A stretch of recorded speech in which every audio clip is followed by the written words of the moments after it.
बनाने और संकल्प लेने में सिर्फ इतना अंतर है जितना आपकी सोच में। अगर आप सोचते हैं कि आपको ये चीज़ चाहिए तो ये आपका लक्ष्य है, और अगर आपको ये चीज़ हर कीमत पर चाहिए, हर कीमत पर, कैसे चाहे उसके लिए आपको कुछ भी करना पड़े, ये आपका संकल्प है। इसलिए जीवन में संकल्प बनाइए, लक्ष्य नहीं। संकल्प ये होना चाहिए कि आपको इस बार ये जो एग्ज़ाम आया है उस एग्ज़ाम को कैसे भी करके क्लियर करना ही करना है, तभी आपका सब कुछ हो सकता है। सब कुछ मतलब हर चीज़, जो आपने सपने देखे वो सारे सपने पूरे हो जाएंगे। नमस्कार दोस्तों, मैं हूं प्रदीप और आप देख रहे हैं आपका अपना यूट्यूब चैनल फ्यूचर गोल से एक कदम सफलता की ओर, जो आपको ले जाएगा आपकी मंजिल की ओर। आज मैं लेकर के आया हूं आपके लिए मैराथन क्लासेस। मैराथन क्लासेस का मतलब ये है कि इसके बाद मैं लगातार आपको क्लास देता रहूँगा, जिससे आपकी तैयारी बिल्कुल ज़बरदस्त हो जाए। ज़बरदस्त का मतलब ये है कि आपकी तैयारी में कोई भी कमी ना रहे। इसीलिए मैंने 4-5 दिन से वीडियोस अपलोड नहीं किए, क्योंकि मैं आपकी मैराथन क्लासेस की तैयारी कर रहा था, जिससे मैं आपको यूनिक तरीके से हर एक क्वेश्चन प्रोवाइड कर सकूं, जिससे आपकी तैयारी का या आपके एग्ज़ाम पेपर का ऐसा कोई भी क्वेश्चन ना बाहर निकले जिससे आपके एग्ज़ाम में आपको कुछ भी सोचना पड़े। ठीक है ना? तो आप ये समझ लीजिए कि अगर आपने ये मेरे 2 या 3 जो भी मैराथन मैं देने वाला हूँ एग्ज़ाम से पहले, 7 तारीख से पहले आपके जितने भी मैराथन मैं दूंगा, उन मैराथन में से कम 50% एज इट इज क्वेश्चंस या फिर उन टॉपिक से रिलेटेड क्वेश्चन जरूर फंसेंगे। बस आपको सिर्फ और सिर्फ एक काम करना है, मेरे साथ बने रहना है और पूरा मैराथन देखना है। और सबसे इंपॉर्टेंट चीज़ याद रखिए, उन क्वेश्चंस या उन फार्मूला जो मैं बताऊंगा, उन फार्मूलों को सही से समझ लेना है अपनी तरफ से, अपने दिमाग में उनको सेट कर लेना है। उन्हीं से एक ना एक क्वेश्चन जरूर फंसेगा एज इट इज़, मैं इसकी गारंटी दे रहा हूँ। जिस दिन आप एग्जाम दे करके वापस आइएगा, उसके बाद चैनल पे कमेंट करिएगा कि जो मैंने पढ़ाया है उससे आया कि नहीं आया आपको, ये आप समझ लीजिए। ये कंफर्म बात है कि जो मैं आपको आज बताने वाला हूँ उनमें से एक ना एक क्वेश्चन हर एक टॉपिक से जरूर फंसेगा। बस आप मैराथन देखते रहिए और नोट्स बनाते रहिए। दूसरी बात ये है, जो बच्चे नोट्स नहीं बनाना चाहते हैं सिर्फ वो देख लें, मैं टेलीग्राम पे जो ये नोट्स हैं उसको भी अवेलेबल करा दूंगा, इसकी आप टेंशन बिल्कुल ना लें। मैं टेलीग्राम पे जो है इसका पूरा जो मैं पढ़ाऊंगा आज, उसका पूरा का पूरा नोट्स डलवा दूंगा, जिससे आप उससे वहाँ पर जा कर के आसानी से जो है आप उस नोट्स को कॉपी कर लीजिएगा या फिर प्रिंट आउट निकलवा लीजिएगा, या फिर आप अपने हिसाब से जो भी आप चाहते हैं वो कर लीजिएगा। ठीक है? तो आप अपना सिलेबस निकालिए, उस सिलेबस में से देखते जाइए और मैं 1 बाय 1 आपके हर एक टॉपिक से रिलेटेड जितने भी क्वेश्चंस आने वाले हैं वो सारे के सारे डिस्कस करने वाला हूँ। ओके, तो फिर स्टार्ट करते हैं बिल्कुल ही ज़बरदस्त तरीके से, धांसू तरीके से। और आप भी ये समझ लीजिए कि इस बार फिजिक्स में से एक भी क्वेश्चन जितना मैं पढ़ाऊंगा उससे बाहर नहीं जाएगा। ठीक है ना? तो ठीक है, सबसे पहले आपका डायमेंशन आता है। सबसे पहले सिलेबस देख लेता हूँ। सबसे पहले आपका आता है डायमेंशन। तो डायमेंशन में जो है, डायमेंशन है, मैं बताता हूँ डायमेंशन में आपको क्या देखना है। डायमेंशन आपको याद रखनी है कि किस किस टाइप की डायमेंशंस आती हैं। कुछ मैं डायमेंशन अभी बता रहा हूँ, कुछ मैं मैराथन के दौरान बताता रहूँगा, आपको उन डायमेंशंस को याद रखना है। कुछ ट्रिक्स बताऊँगा, उन ट्रिक्स को याद रखना है, बस और कुछ नहीं करना है। ज़्यादा डायमेंशन नहीं रटनी है, बाकी डायमेंशन आपको आती ही होंगी, थोड़ी बहुत जो आती है उनको छोड़ दीजिएगा, जो इंपॉर्टेंट है मैं वो आपको बताऊँगा। डायमेंशन से स्टार्ट करते हैं। डायमेंशन से इंपॉर्टेंट चैप्टर है, इसमें से 2 या 3 क्वेश्चन फंसेंगे। पिछली बार जो क्वेश्चन आया था वो भी मैं बताता हूँ, और जो इस बार आने के चांसेस है उनको भी बताता हूँ। सबसे पहले डायमेंशन से आप ये याद रखिए, डायमेंशंस होते क्या है। ठीक है? तो डायमेंशन ये होते हैं जो मूल मात्रकों को व्यक्त करने के लिए, जो मूल मात्रक होते हैं, फंडामेंटल्स यूनिट्स होती हैं, उनको रिप्रेजेंट करने के लिए जो उनके ऊपर घाते लगाते हैं उन्हें हम डायमेंशंस कहते हैं।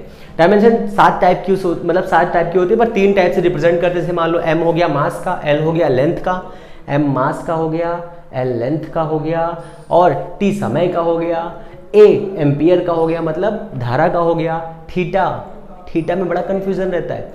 थीटा का मतलब कभी कभी थीटा हो जाएगा, कभी फाई हो जाएगा, कभी म्यू हो जाएगा, वो अपने हिसाब से चेंज करते रहते हैं। तो आपको याद रखना है कि थीटा, म्यू, फाई, साई ये सभी टेम्परेचर के हैं। मोल, कैंडेला ये सभी यूनिट हैं, हालांकि ये सब पूछता नहीं है, फिर भी आपको याद रखना है। ठीक है? इसमें से एक और इम्पॉर्टेंट, प्रकाश वर्ष, सबसे इम्पॉर्टेंट। इस बार तो बहुत ही ज़्यादा चांसेस है कि प्रकाश वर्ष के, तो प्रकाश वर्ष किसका यूनिट है? सबसे पहले यही पूछ लेता है, प्रकाश वर्ष जो है किसका यूनिट है, मतलब किसका मात्रक है। तो आप बताइए किसका मात्रक है? तो ये दूरी का मात्रक है। पर सबसे पहले ऑप्शन में क्या लिखा होगा? समय। बच्चे क्या करते हैं? टिक कर देते हैं और मामला उनका गड़बड़ हो जाता है। ठीक है? तो इसको छोड़िए, ये इतने हो गए आपके, ये मूल मात्रक हैं। एग्जाम में ये भी आ सकता है कि समय कैसा मात्रक है? मूल मात्रक है। द्रव्यमान कैसा मात्रक है? मूल मात्रक है। इन सभी मात्रकों को मिला करके जो मात्रक बनाए जाते हैं वो मात्रक जो होते हैं वो व्युत्पन्न मात्रक होते हैं। ड्राइव्ड क्वांटिटीज मतलब व्युत्पन्न मात्रक होते हैं, समझ रहे हैं ना आप? तो मूल मात्रकों को मिला करके जो मात्रक बनाए जाते हैं उन्हें हम व्युत्पन्न मात्रक कहते हैं। उन मात्रकों को पहचानने का सबसे अच्छा तरीका क्या है कि जैसे MLT-2 लिखा हुआ है, ये बल का जो ये है बल की विमा है, और जो ये बल की विमा है, जो ये बल की विमा है ये क्या है? ये कि व्युत्पन्न मात्रक है। बल A जो न्यूटन आता है ये व्युत्पन्न मात्रक है, ठीक है। ऐसे करके जिनमें MLT या ML या LT या AT ये कुछ भी मिले हुए हैं वो सभी कैसे मात्रक हैं? व्युत्पन्न मात्रक है, ठीक है। ये मैं आपको बेसिक बता रहा हूँ, जैसे आपको समझना है तो आप समझ लीजिए फिर से एक बार कि जैसे हमने लिख दिया यहाँ पर MLT-2 ये बल का मात्रक है, तो ये कैसा मात्रक है? व्युत्पन्न मात्रक है। अच्छा, फंडामेंटल मात्रक मतलब मूल मात्रक कौन से होंगे? तो मूल मात्रक हो जाएगा MLT थीटा और A। कैंडेला ये सब तो पूछेगा नहीं फिर भी। और जो है कोण के मात्रक, कोण के कौन से होते हैं? रेडियन होता है, स्टीरेडियन होता है। रेडियन कितने का होता है? 2 पाई का, स्टीरेडियन 4 पाई का होता है, ठीक है। ये इनके यूनिट है, ठीक। घन कोण और कोण, तो ये आपको याद रखना है बेसिक तरीके से। फिर आप इसमें आइए, जो यूनिट दी हुई है, यूनिट से कैसा क्वेश्चन बन सकता है। सबसे पहले आपको कुछ मैं बताता हूँ इंपॉर्टेंट यूनिट, वो आप याद कर लीजिए। सबसे पहले आप याद करिए यूनिट फोर्स की, ये हो गया, ठीक है। फिर एक्सेलरेशन LT-2 हो गया, वेलोसिटी LT-1 हो गया, ठीक है। फिर फोर्स ये हो गया। अब आ जाइए मोमेंटम मतलब संवेग MLT-1 हो गया, ठीक है। ये तो बेसिक यूनिट्स हैं। आएगा कौन सा? ओमेगा। ओमेगा क्या होता है? ओमेगा होता है कोणीय वेग। इसकी डायमेंशन कितनी होती है? T-1, ठीक है। आवृत्ति कोई भी मान नहीं, कोण कोई भी मान नहीं, आवर्तकाल T, ये भी याद रखिए आवर्तकाल जो होता है T। स्प्रिंग कांस्टेंट, किसी भी कांस्टेंट की कोई डायमेंशन नहीं होती, ये भी याद रखिए, ठीक है, एक अच्छी तरह से। ये हो गया ओमेगा। अब आ जाइए अल्फा, कोणीय त्वरण T-2। जो मैं बता रहा हूँ वो आप अच्छी तरह से लिखते रहिएगा और समझते रहिएगा। हालांकि मैं नोट्स इसके प्रोवाइड करा दूंगा आपको, कोई दिक्कत की बात नहीं है। ये हो गया फोर्स का हो गया। अब आ जाइए gravitational constant capital G। Capital G का क्या होता है? Capital G F = G m1 m2 by r square. तो ये हो गया G हमारा। पहले इसका यूनिट समझिए, newton metre square, newton metre square upon kg square, ये आपका हो गया इसका यूनिट। अब इसकी डायमेंशन में आ जाइए, हो जाएगा पहले फोर्स हो जाएगा इसका MLT-2 into L2 by M2, M से M कैंसिल हो जाएगा, M1 L3-2 M-1 और ये हो गया L3T-2, ये हो गया आपका G। कैपिटल G की यूनिट हो गई इतनी, ठीक है, इतना हो गया। अब आगे समझिए प्लांक कांस्टेंट। प्लांक कांस्टेंट अभी फर्स्ट में रहता है, फिर सेकंड में चलेंगे, है ना। फिर आता है सबसे इंपॉर्टेंट, मोस्ट इंपॉर्टेंट, कौन सा? Stephen constant. फॉर्मूला क्या होता है? E = σT4a। तो स्टीफन कांस्टेंट होता है E = σT4a।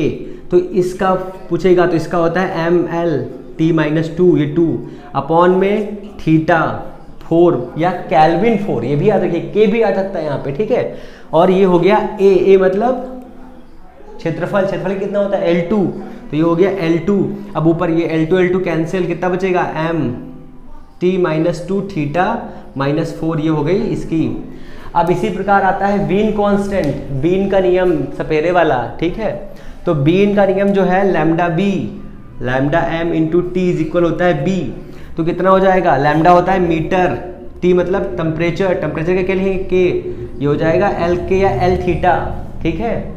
फिर आ जाइए इसके आगे, एक आ जाएगा, कभी कभी कंफ्यूजन के लिए आपसे ये पूछ लेगा कि बताइए कक्षीय वेग की डायमेंशन क्या है? कक्षीय वेग, तो किसी प्रकार के भी वेग की जो डायमेंशन होती है वो LT-1 होती है, पहली बात। दूसरी बात पूछेगा कि बताइए जड़त्वीय द्रव्यमान की विमा क्या होती है? किसी प्रकार के भी द्रव्यमान की विमा m होती है। मतलब आगे आप कुछ भी लगा लीजिए, उसकी डायमेंशन चेंज नहीं होने वाली, ठीक है, ये आपको याद रखना है। जैसे कि मैंने कहा स्थितिज ऊर्जा बताइए, तो ऊर्जा की डायमेंशन क्या होती है? वही ऊर्जा नागरे, ऊर्जा नागरे आपने पढ़ा होगा, मतलब देखा होगा। ML2T-2 ये होती है ऊर्जा। अब इस ऊर्जा से बहुत सारे मैं बताता हूँ, जैसे कि एक हो जाएगा काइनेटिक एनर्जी मतलब गतिज ऊर्जा, एक हो जाएगा पोटेंशियल एनर्जी मतलब स्थितिज ऊर्जा, एक हो जाएगी किसी भी नाभिक की ऊर्जा, ठीक है, जैसे कि बोहर के जो परमाणु सिद्धांत दिए थे उसमें जो एनर्जी होती है En is equal 13.6 upon n square minus का जो होता है ये Z square by N square जो फॉर्मूला होता है उसके अकॉर्डिंग जो एनर्जी हो जाएगी वी इसकी हो जाएगी। जैसे कि स्प्रिंग की स्थिति ऊर्जा, ठीक है, किसी भी नाभिक के चारों ओर पिंड एक गति करता है उसकी ऊर्जा, सभी प्रकार की ऊर्जाओं के लिए ये डायमेंशन यही होती है, मतलब ऊर्जा का डायमेंशन यही रहता है, ठीक है। अब आ जाइए प्लांक कांस्टेंट पे, E is equal H new, H new कितना होता है बाई, अरे ये तो लिख दिया, एच न्यू इज इक्वल होता है C बाई लैम्डा, ठीक है, C बाई लैम्डा पर न्यू एक्चुअल में क्या है, फ्रीक्वेंसी है, तो फ्रीक्वेंसी की डायमेंशन होती है 1/t, तो ये हो जाएगा mL2t-2 बाई t-1, ये कटेगा यहाँ से, तो ये हो जाएगा mL2t-1, ये हो गया हमारा h, ठीक है, ये हमारा हो गया h। अब प्लांक कांस्टेंट के पास हो गया, हम लोग पहुंच चुके हैं। अब हम आगे चल रहे हैं कार्यफलन वर्क फंक्शन।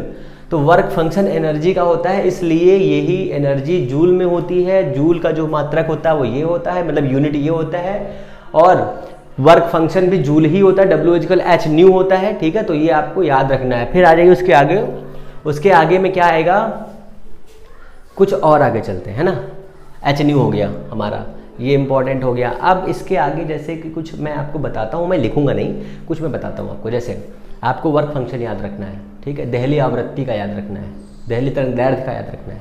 दहली तरंगदैर्घ्य का कितना होता है लैम्डा, दहली आवृत्ति का t-1, आवृत्ति का मैंने लिखा ना, यहाँ पे नहीं लिखा, ये आवृत्ति न्यू का होता है ना, न्यू आवृत्ति, इसका होता है t-1, ठीक है, तो t-1 इसका हो गया। फिर दूसरा समझिए, दहली आवृत्ति हो गई, दहली तरंगदैर्घ्य हो गई। अब इसमें आ जाइए आप फैरेड में, मतलब गॉस के नियम में आ जाइए, मतलब फाई क्या होता है, flux, phi is equal E into A भी होता है, और एक फाई इज इक्वल होता है B इंटू ए, ठीक है, E into A, phi is equal, दोनों ही आपको पढ़ने हैं इसमें का। वैसे इससे क्वेश्चन नहीं आएगा, पर इससे भी उम्मीद नहीं है, पर इससे फैराडे के नियम के अनुसार कुछ क्वेश्चन बन सकते हैं। तो फाई क्या होता है, वैद्युत फ्लक्स होता है, यहाँ पर चुंबकीय फ्लक्स होता है। तो सबसे पहले चुंबकीय फ्लक्स का मात्रक समझ लीजिए क्या होता है, इसका होता है टेस्ला मीटर स्क्वायर, इसका क्या होता है न्यूटन पर कूलाम मीटर स्क्वायर, ये इसके यूनिट है, ठीक है। आप चाहें तो इसके डायमेंशंस निकाल सकते हैं, तो डायमेंशंस मैं यहाँ निकालता हूँ, इसने यहीं पे लिखा देता हूँ। तो E क्या होता है, इलेक्ट्रिक फील्ड होता है, F/Q होता है, पहले तो ये फॉर्मूला इसका याद रखिए, mLt-2/AT, ठीक है, ये कट किया हमने, तो ये हो जाएगा हमारा mLt-3A इनवर्स, ये हो गया हमारा E, ठीक है, ये हमारा हो गया E। तो इसमें हम A से क्रॉस कर दें, मतलब L स्क्वायर से क्रॉस कर दें, तो ये हमारा फाई आ जाएगा, ठीक है। तो फाई कितना हो जाएगा हमारा, फाई हमारा हो जाएगा mL3t-3A-1। ये मैं सारे के सारे आपको डायमेंशन इसलिए बता रहा हूँ जिससे आपके डायमेंशन के जो एक या दो क्वेश्चन आने हैं वो आपसे क्वेश्चन गलत ना हो, ठीक है। ये फाई का हो गया। ऐसे ही आपको L/C, L/R, L into are का भी याद रखना है। L/R का होता है T, CR का होता है T, ठीक है, ये दोनों आपको याद रखने हैं। अब अच्छा इसके आगे चलते हैं, जो इम्पोर्टेंट क्वेश्चन है वो इम्पोर्टेंट क्वेश्चन क्या है, कुछ इक्वेशन टाइप के भी क्वेश्चंस एग्जाम में पूछे जाते हैं, तो वो भी आप समझ लीजिए। जैसे कि मैं बताता हूँ, v is equal AX plus BX square plus C ऐसे दिया होगा, और पूछेगा जो A B C की जो है आप बताइए डायमेंशंस क्या होंगी यहाँ पर, जहाँ पर v वेलोसिटी है और x जो है डिस्टेंस है जो कवर्ड की गई है किसी पार्टिकल के द्वारा, ठीक है, कि कोई भी एक कण किसी भी निश्चित दूरी में चलता है, उसका वेग v है, x दूरी है, यहाँ पर c कांस्टेंट है, A B C के आपको डायमेंशंस बतानी है, ऐसे ही क्वेश्चन में दिया हुआ होगा। तो इसका हो जाएगा LT-1 पहले तो देखो हमने बताया था अपने पिछले लेक्चर्स में जो प्लेलिस्ट बनी हुई है, आप वहाँ पर जाकर के विजिट करिए, सारे के सारे लेक्चर्स पड़े हुए हैं। हालांकि ज़्यादा लेक्चर्स नहीं है, फिर भी आपके काम भर के हैं कि आपके 40 से 50 नंबर वहाँ से कवर हो जाए आसानी से, ठीक है। तो ये हो गया LT-1, तो बराबर कर दीजिए इसको, तो हो जाएगा v इज इक्वल AX बराबर BX स्क्वायर बराबर C, मतलब इसकी वैल्यू से बराबर कर दीजिए, तो v बराबर हो जाएगा C। तो ये जो C की वैल्यू है कितनी हो जाएगी, LT-1 हो जाएगी पहले तो, ठीक है। कैसे करना है समझ लीजिए, कोई भी इक्वेशन दी हुई है, प्लस माइनस दिया हुआ है, उस प्लस माइनस में करना क्या है, आपको सबको इक्वल कर देना है, मतलब सबको बराबर दिखा देना है। तो ये हमने सबको बराबर कर दिया, तो इसकी वैल्यू इससे बराबर हो गई, ठीक है। अब चाहे तो आप इसको बराबर कर दीजिए, चाहे तो इसको बराबर, किसी को आप कुछ बराबर कर दीजिए, आपको वैल्यू निकालनी है, ठीक है। तो ये हो जाएगा हमारा LT - 1 is equal A into L, L से एल कैंसिल, A की वैल्यू कितनी T - 1, T - 1 हो गया हमारा L, फिर BX square is equal LT - 1, इसकी वैल्यू कितनी होती है, L2 is equal LT - 1, L से L cancel, B is equal हो जाएगा L - 1 T - 1। ऐसे करके कोई भी डायमेंशंस के क्वेश्चंस आएंगे आप आसानी से सॉल्व कर सकते हैं। मैं एक और बताता हूँ आपको डायमेंशन लिख करके, P + AX स्क्वायर बराबर F जहाँ पर फोर्स है, P बल है, वाह P बल नहीं है, P प्रेशर, तो P इज इक्वल P/X कर लो, हाँ P/X is plus AX square, यहाँ पे करते हैं BX, है ना, जिससे फॉर्मूला बन जाए। ये हमारा हो गया क्वेश्चन। तो यहाँ पर P क्या है, प्रेशर है, X क्या है, डिस्टेंस है, F क्या है, फोर्स है। तो ये एक क्वेश्चन है जो आपको सॉल्व करना है, ये आपके लिए आसानी से कर सकते हैं। कैसे करना है, सबको बराबर कर दीजिए, मैं 16 शॉर्ट कर दे रहा हूँ, P/BX square is equal AX square is equal F कर दीजिए। तो ये बराबर करेंगे तो यहाँ से A की वैल्यू आ जाएगी, फिर इसको बराबर कर देंगे, यहाँ से B की वैल्यू आ जाएगी, ठीक है ना। कोई दिक्कत नहीं होनी चाहिए, बहुत ही सरल है, बहुत ही ईजी है, आप आसानी से सॉल्व कर सकते हो। फिर इसके आगे कुछ और इक्वेशन है, मैं वो भी आपको देता हूँ। जैसे कि एक इक्वेशन ऐसे मान लीजिए आ गई, हाँ एक और आता है, सॉरी इक्वेशन तो बाद में बताता हूँ, इक्वेशन से मैं यहाँ लिख देता हूँ कुछ आपके लिए बढ़िया बढ़िया सी। तो ये एक इक्वेशन ऐसे आ जाएगी, P - AX/B is equal T। एक ये हो गई इक्वेशन। एक इक्वेशन होती है P + A/V square, V - B is equal RT, ठीक है। ये तो बहुत फेमस है, ये भी आपको याद रखनी है, बहुत ईजी, आसानी से कर सकते हैं आप। क्या करना है, इसको बराबर कर दीजिए, इसको बराबर कर दीजिए, B की वैल्यू कितनी हो जाएगी, L3, ठीक है। R की पूछता है, R का यूनिट पूछ लेता है, कभी कभी बच्चे बड़े कंफ्यूज हो जाते हैं, तो उसे कैसे सॉल्व करना है, तो आपको याद रखना है PV इज इक्वल RT होता है, तो PV वर्क होता है, वर्क बाई R बराबर, sorry work by T is equal R, तो वर्क क्या होता है, जूल, और T क्या होता है, टेम्परेचर, तो जूल प्रति केल्विन या जूल प्रति डिग्री सेंटीग्रेड ऐसा होता है। R की वैल्यू कितनी होती है, R की वैल्यू होती है 8.31 जूल पर कितना होता है बताइए, केल्विन, ठीक है, या डिग्री सेंटीग्रेड। ये हो गई इतनी इक्वेशन। और एक इक्वेशन लिख लीजिए आप यहाँ पर,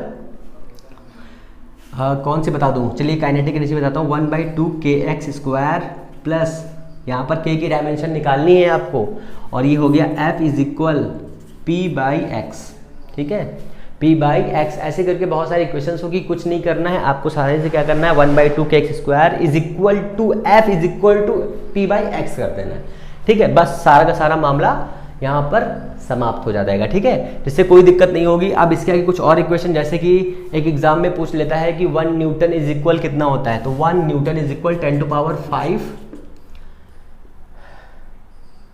हाँ 10⁵ डाइन, ठीक है। CGS में कन्वर्ट करने के लिए क्या होता है, 1 अर्ग इज इक्वल कितना होता है, 1 और 10⁷ जूल, ठीक है। जूल किसका यूनिट होता है, जूल किसका यूनिट होता है, तो जूल जो है आपका कार्य का यूनिट होता है और न्यूटन बल का यूनिट होता है, ठीक है। एक क्वेश्चन बहुत ही सिंपल सा एग्जाम में कभी पूछ लेता है कि अगर एक पार्टिकल लगातार एक समान वेग से गतिमान है तो उस पर लगने वाला बल कितना होगा, तो भैया 0 होगा, क्योंकि change in acceleration is directly proportional to the force, ठीक है। अगर फोर्स है तो मतलब वेलोसिटी में चेंज हो रहा है, अगर वेलोसिटी में चेंज नहीं हो रहा है इसका मतलब क्या है कि फोर्स वहाँ पर नहीं लग रहा है, ओके।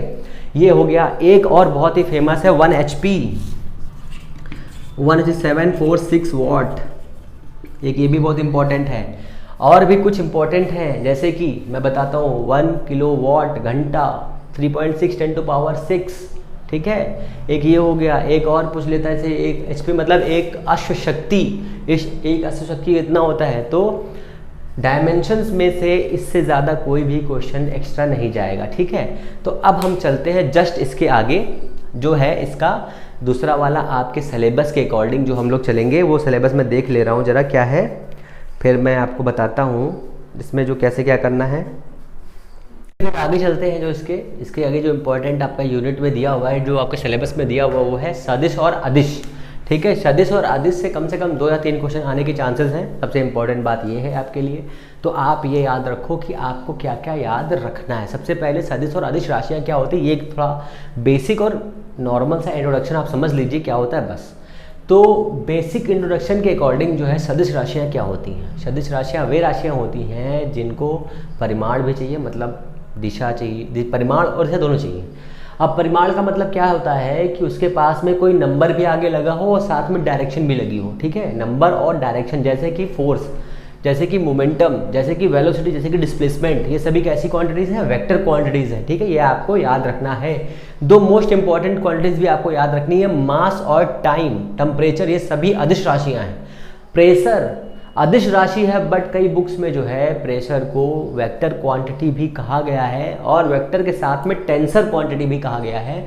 तो आपको इसके लिए दिमाग में जगह थोड़ी सी बना के रखनी है। ओके, तो ये हो गया आपका सदिश राशि। अदिश राशियों में क्या होता है, वे भौतिक राशियाँ जिनको व्यक्त करने के लिए सिर्फ और सिर्फ परिमाण चाहिए, दिशा नहीं चाहिए, उन्हें हम कहते हैं अदिश राशियाँ। अदिश राशियों में सबसे इम्पॉर्टेंट राशि कौन सी हमने बता दिया आपको, टेम्परेचर बता दिया, मास बता दिया और क्या बताया, समय बता दिया। हालांकि लोग सोचते होंगे समय तो क्लॉकवाइज चलता है, वेक्टर होना चाहिए, पर फिर भी ये एक स्केलर क्वांटिटी है, आपको ये याद रखना है। ओके, फिर जो स्केलर और वेक्टर क्वांटिटीज़ में और जो बहुत सारी डायमेंशंस हैं उनको मैं कुछ बताता हूँ। जैसे कि आपको याद रखना है अल्फ़ा।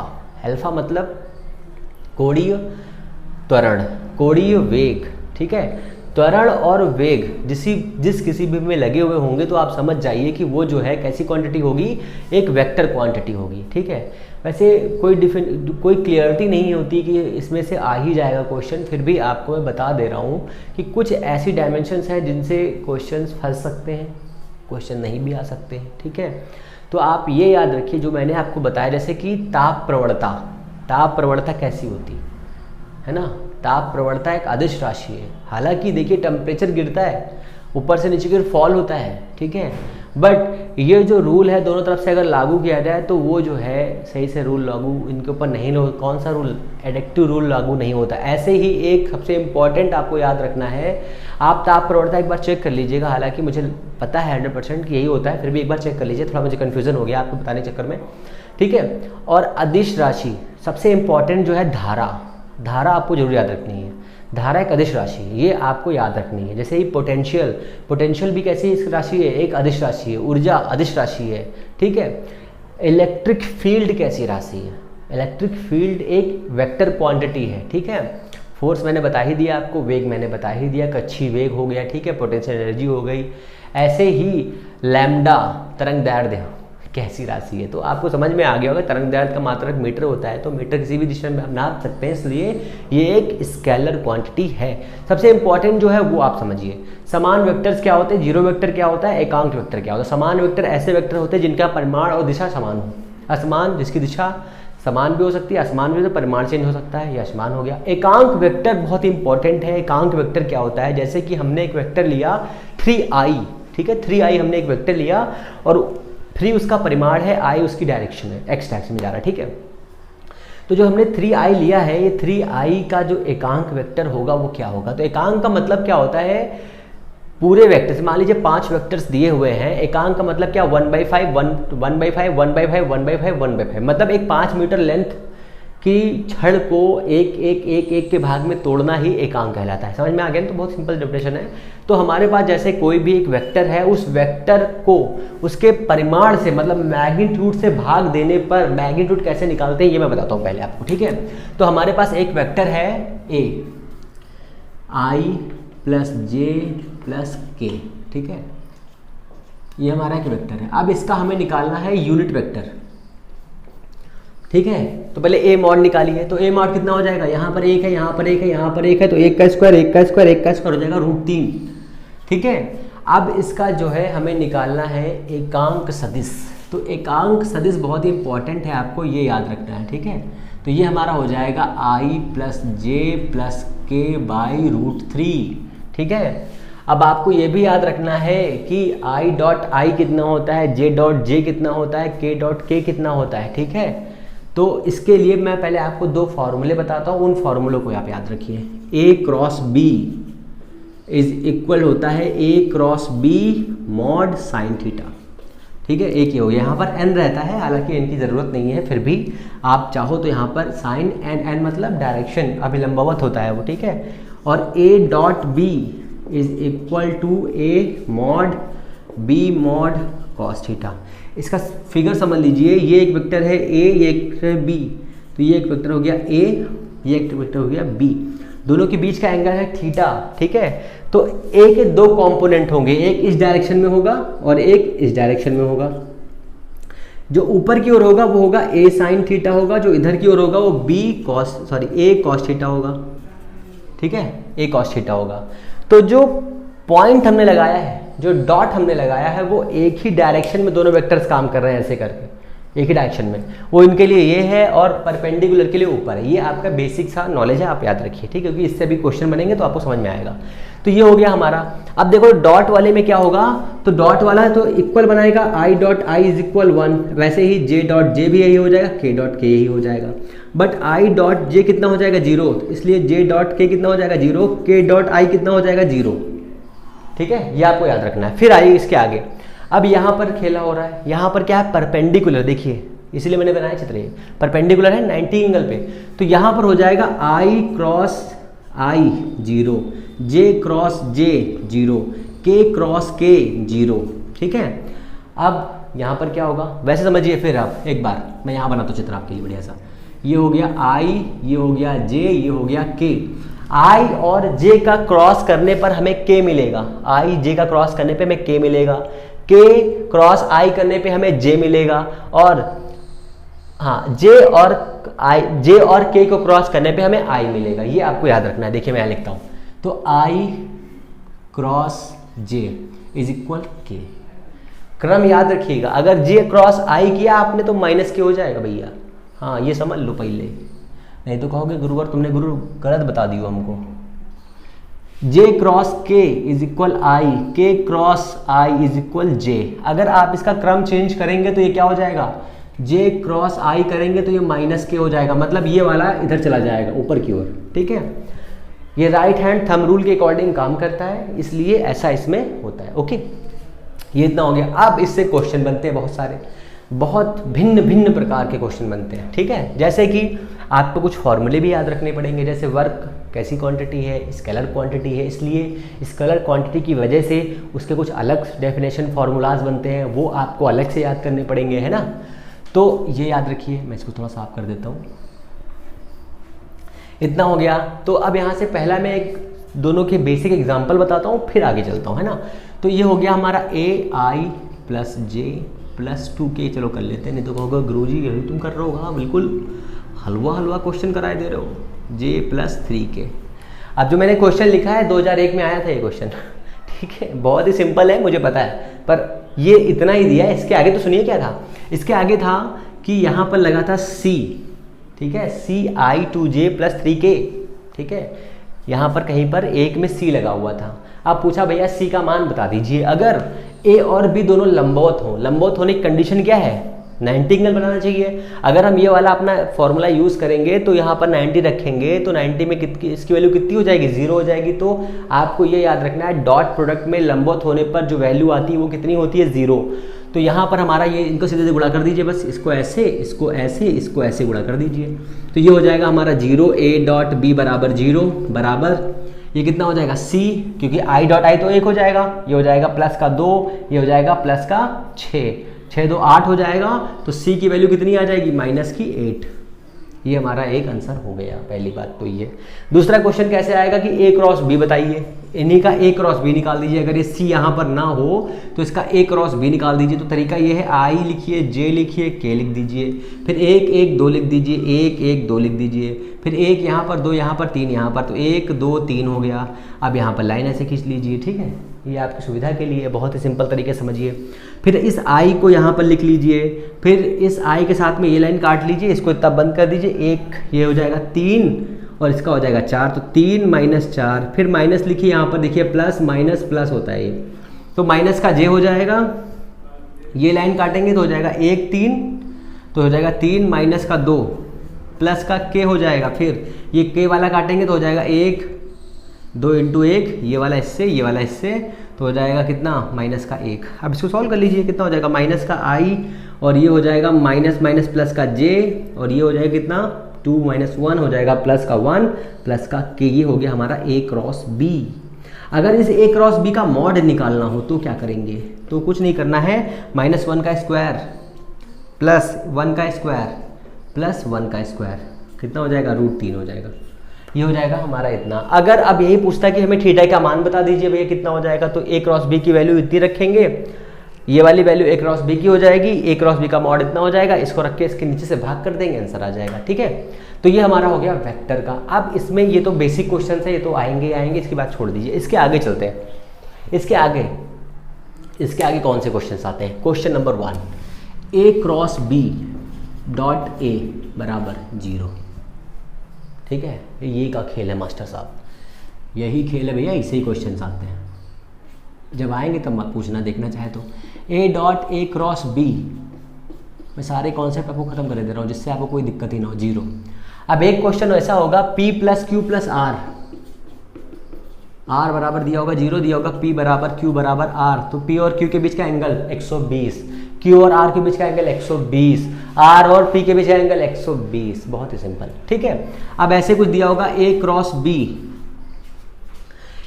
b लंबवत है a डॉट b के, तो वैल्यू कितनी आएगी 0। ठीक है, ये भी याद रखिए, हालांकि इतना टफ पूछने वाला नहीं है आपसे।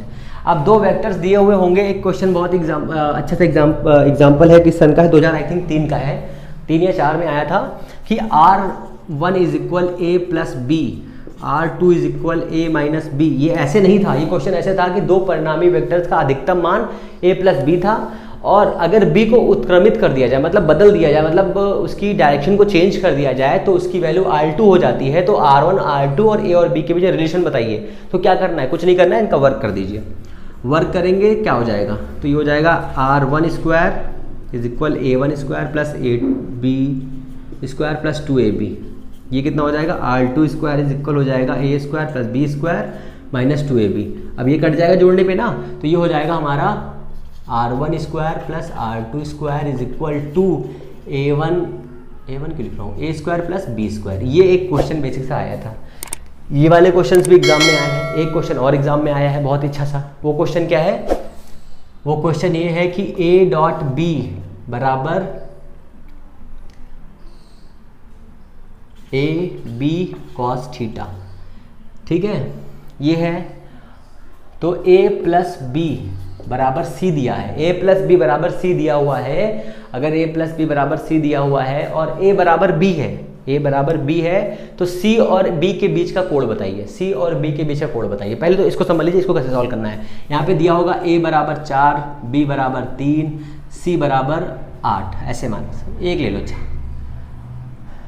3 4 5 ले लो। ठीक है, तो a और b के बीच का कोण बताइए। पहले तो ये एक क्वेश्चन समझ लीजिए, तो इसमें कैसे हो जाएगा, कुछ नहीं करना, a square b square 2ab cos theta is equal c square हो जाएगा। पहले तो याद रखिए। ठीक है, आप सबकी वैल्यू रख दीजिए, 4 9 मतलब 16 4 9, 16 4 9 कैसे होता है यार, 4 का स्क्वायर प्लस 3 का square plus 2 into 4 into 3 cos theta is equal कितना हो जाएगा, c का स्क्वायर 25 कैंसिल। ठीक है, अब ये हो गया 0, तो ये हो गया 0, तो थीटा कितना हो जाएगा 90 डिग्री। अब समझिए इसमें कैसे क्या क्वेश्चन था, फिर से एक बार समझ लीजिए। a प्लस बी बराबर c दिया हुआ है, ठीक है, और a प्लस बी लंबवत है c के, a प्लस बी लंबवत है c के, तो थीटा का मान 90 डिग्री। दूसरा तरीका समझिए, a लंब है b पर, a लंब है b पर, इक्वेशन ये दी हुई है, मान ये दिए हुए हैं, तो बताइए कि a और b के बीच का एंगल कितना है। बहुत ही सिंपल सा है, बिल्कुल 1 सेकंड में लग जाएगा। बट यही है, जब यहाँ पर वैल्यू दे देते हैं ना एग्जामिनर्स, तो क्वेश्चन पढ़ने का तरीका, वहाँ का प्रेशर, सब कुछ अलग अलग तरीके की वजह से जो होता है, क्या होता है, मामला गड़बड़ हो जाता है। ठीक है ना, तो ये हो गया तुम्हारा करके बेइज्जती नहीं कर रहे, सॉरी सर, सॉरी शक्तिमान। ठीक है, ये हो गया आपका, ये यार वायर, ये हो गया आपका इतना। अब इसमें से कुछ और बेसिक क्वेश्चंस है, वो भी जरा देख लीजिए फॉर्मूले के रूप में। जैसे पहला फॉर्मूला है W is equal F dot D cos theta. ठीक है, एक क्वेश्चन है इलेक्ट्रिक फील्ड का phi is equal E dot A, ठीक है, ये इलेक्ट्रिक फील्ड है। एक क्वेश्चन है P is equal to Q R, ठीक है, टू क्यू आर, Q और R, ठीक है।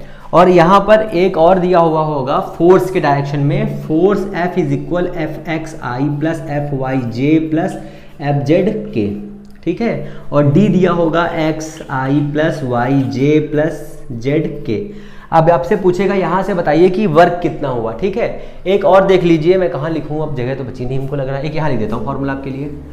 एक होता है D you is equal F into D x, ठीक है।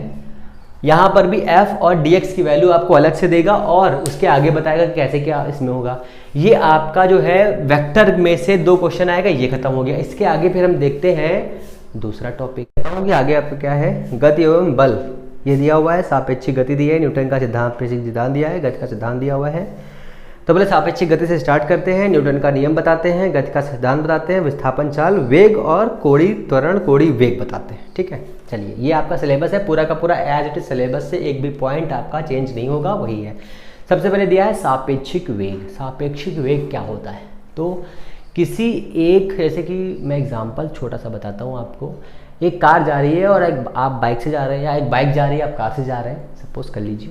तो क्या होता है उसमें, बाइक या कार आगे निकल जाती है, आप पीछे रहते हैं। हालांकि दोनों लोग मोशन में रहते हैं, उसकी स्पीड ज़्यादा होती है, आपकी स्पीड कम होती है। तो हम कैसे सापेक्षिक वेग निकालते हैं, सापेक्षिक वेलोसिटी, जो रिलेटिव वेलोसिटी होती है, जो वेग होता है वो होता है एक ही डायरेक्शन में काम करने के लिए होता है va प्लस vb, ठीक है, 2 वेग होगा। और अपोजिट डायरेक्शन में चलने के लिए होता है va माइनस vb। बस आपको ये याद रखना है और कुछ नहीं याद रखना है इसमें, ये सापेक्षिक हो गया। सापेक्षिक से वैसे क्वेश्चन अभी तक आए नहीं हैं, हालांकि अब कुछ भी नहीं पूछ सकते, कुछ भी बता नहीं सकते कि क्वेश्चन आएगा या नहीं आएगा, फिर भी मैंने बता दिया है ऐसे ही रहेगा। जैसे कि मान लीजिए एक कार का वेग 20 किलोमीटर प्रति घंटा है, एक साइकिल का वेग 30, बहुत ज़्यादा हो गया, 5 किलोमीटर प्रति घंटा है, तो दोनों ही एक दिशा में जा रहे हैं, तो उनकी सापेक्षिक वेग कितना हो जाएगा, तो दोनों को ऐड कर दीजिए, बस और कुछ नहीं होना है उसमें, ठीक है ना। तो va प्लस vb हो जाएगा आपका सापेक्षिक वेग, 20 प्लस 5 बराबर 25, ठीक है ना।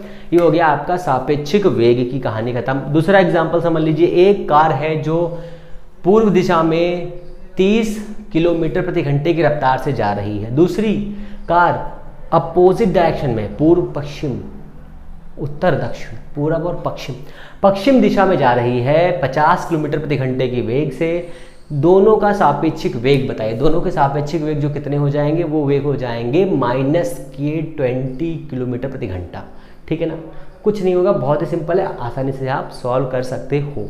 अब इसके आगे हमारा दिया हुआ है, मैं सिलेबस थोड़ा सा और आगे देख लेता हूँ क्या है।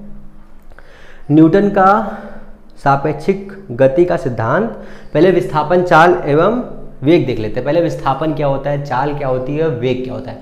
विस्थापन से स्टार्ट करते हैं। विस्थापन के 2-3 क्वेश्चन आते हैं एग्जाम में, वो आप समझ लीजिए कैसे क्या आते हैं। विस्थापन क्या होता है, दिशा को ध्यान में रखते हुए चली गई दूरी विस्थापन कहलाती है, ठीक है। मैं एक एग्जाम्पल से समझाता हूँ, आपको समझ में आ जाएगा। एक एग्जाम्पल आप ये भी याद रखिए कि दूरी और विस्थापन का अनुपात सदैव 1 से अधिक होता है, वैसे ही वेग और चाल का अनुपात 1 से अधिक होता है। ये भी आपको याद रखना है बहुत ही अच्छे तरीके से दिमाग में, ठीक है। तो मैं विस्थापन और जो दूरी है दोनों को एक में रिलेट करके एक एग्जांपल समझाता हूँ, जो एग्जाम में क्वेश्चन आया हुआ है उसी को लेकर के, ठीक है। हमने ले लिया एक सर्कुलर पैथ, ये इसकी रेडियस है, ये है ए बिंदु, ये बिंदु बी है, ये बिंदु सी है, और ये बिंदु है D, A B C D E F G, आगे की लाइन आपको पता है, ठीक है।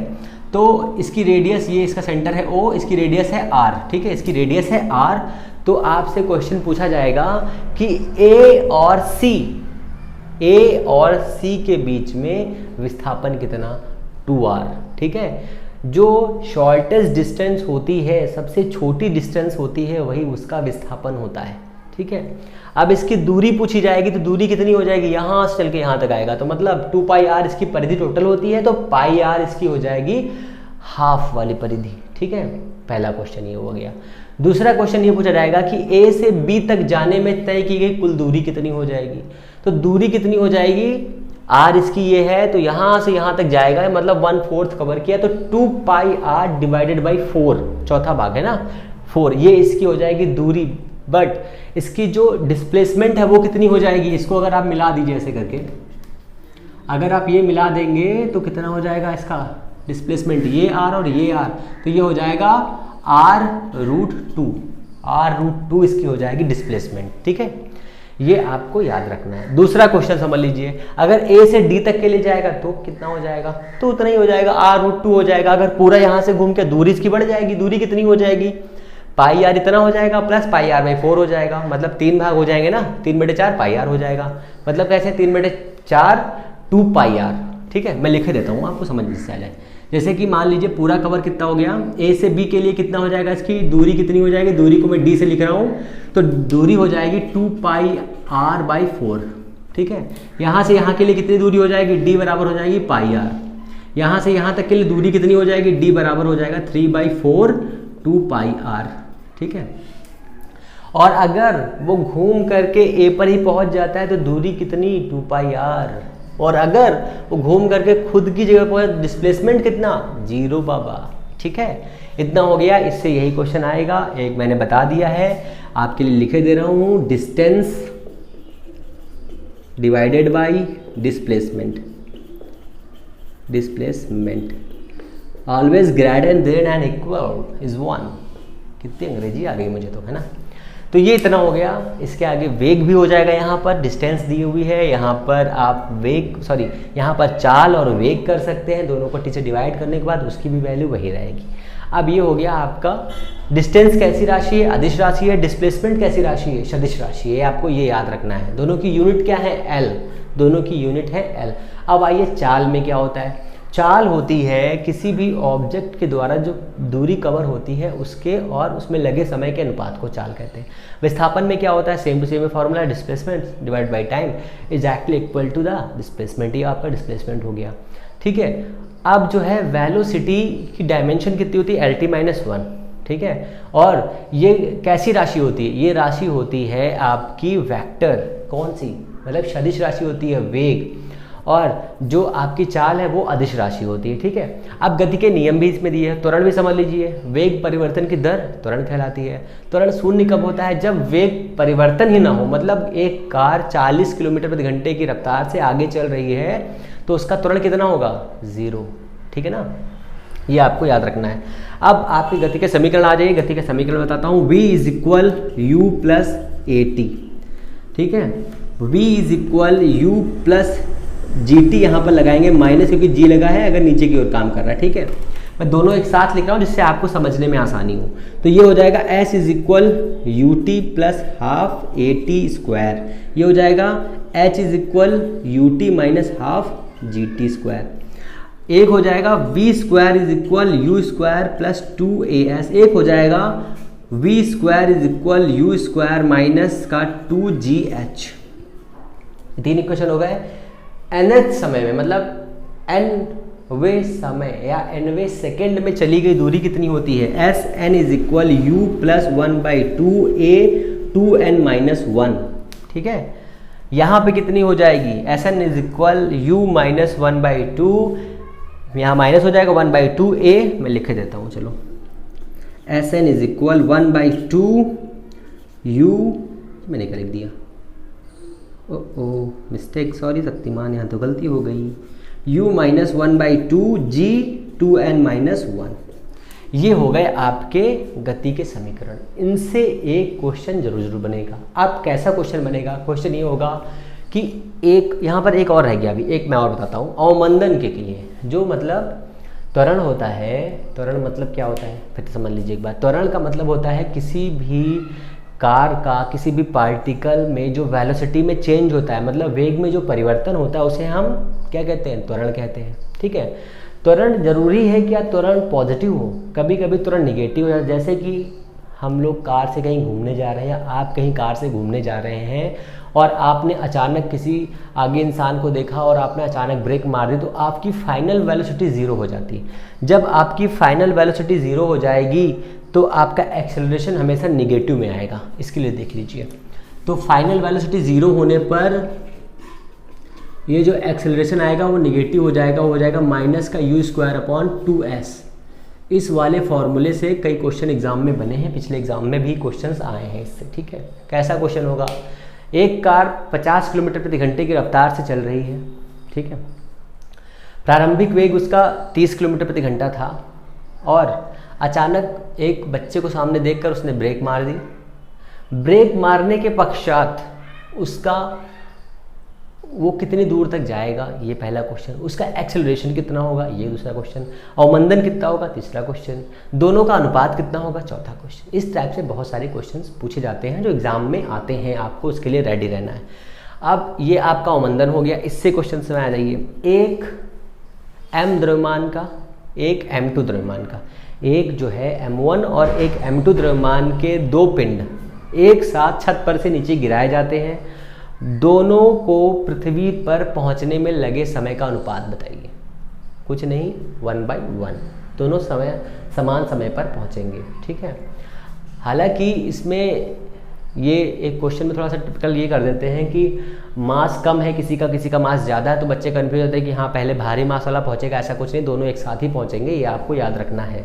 दूसरा ये है कि एक h ऊंचाई से एक पार्टिकल को फेंका जाता है, तो h ऊंचाई से एक पार्टिकल को फेंका जाता है तो वो ज़मीन पे कितनी दूरी पर जाकर के टकराएगा, पहला क्वेश्चन ये हो जाता है। तो h = 1/2 GT² लगाएंगे, लगा हुआ टाइम ये हो जाएगा वहाँ से। जैसे ये भी समझ लीजिए एक बार, एक ये छत है, ये छत हो गई हमारी, ये यहाँ से एक पार्टिकल फेंका गया, यहाँ से आकर के यहाँ पे टकराता है, तो ये रेंज पूछते हैं कितनी है, मतलब ये रेंज वो वाली रेंज नहीं, डिस्टेंस पूछते हैं। तो यहाँ से आप निकालेंगे h ये हमारा हो जाएगा h = 1/2 GT²। यहाँ से आप t निकालेंगे, t, और यहाँ से जिस वेलोसिटी से फेंका जाएगा, ठीक है, तो चाल बराबर दूरी बटे समय, तो v × t = हो जाएगा हमारा r। ये आपको याद रखना है, ठीक है। यहाँ से जो है आप इसकी रेंज निकाल सकते हैं अगर वेलोसिटी दी हुई है तो, ओके। तो आपको इतनी चीज़ें याद रखनी है। अब मैं इसके आगे चलता हूँ, देखता हूँ क्या है आपके सिलेबस में, ठीक है। अब ये आपका हो गया विस्थापन, हो गया चाल एवं समय, रेखीय वेग, रेखीय गति हो गई, कोणीय गति आ गई, ठीक है। उनका संबंध सरल रेखीय गति, सतत एवं विभिन्न गतियाँ, हाँ विभिन्न गतियाँ हो जाएंगी। त्वरण भी हो गया, मैंने बता दिया आपको। कोणीय वेग पे आ जाइए। कोणीय वेग क्या होता है, इतना हो गया ना। अभी इसमें प्रोजेक्टाइल मोशन भी है। प्रोजेक्टाइल मोशन है कि नहीं आपके में, प्रोजेक्टाइल मोशन है आपके में, मैंने देखा था। प्रोजेक्टाइल मोशन, प्रक्षेप गति, हाँ प्रक्षेप गति, मैं प्रक्षेप गति इसके आगे से पढ़ाता हूँ ना पहले। तो ये इतना हो गया आपका। अब यहाँ से आ जाइए प्रोजेक्टाइल मोशन पे। प्रोजेक्टाइल मोशन में क्या क्या होता है ये भी आप समझ लीजिए। तो प्रक्षेप गति इतनी क्वेश्चंस हो गई आपकी, इसमें से एक क्वेश्चन जरूर आएगा, आप इसको रेडी करके रखिए। हालांकि इसमें सिर्फ और सिर्फ ऐसे क्वेश्चन आएंगे जिनको आप सिर्फ फॉर्मूले में रखेंगे और आंसर आपका आ जाएगा, ठीक है। तो प्रक्षेप गति क्या गति होती है, ऐसी गति जो जब हम किसी पार्टिकल को ऊपर से मतलब ऊर्ध्वाधर थोड़ा भिन्न दिशा में फेंकते हैं तो वो गति जो है पैराबोलिक मोशन करने लगती है, ठीक है, परवलयी गति करती है। परवलय कैसा होता है, इस टाइप का, ठीक है, या ऐसे करके या ऐसे करके होता है, ठीक है। तो सबसे पहले जो इसमें इम्पॉर्टेंट है वो है उड्डयन काल। तो उड्डयन काल मैं हिंदी में लिखता हूँ, उड्डयन काल। उड्डयन काल t = होता है 2u sin θ/g,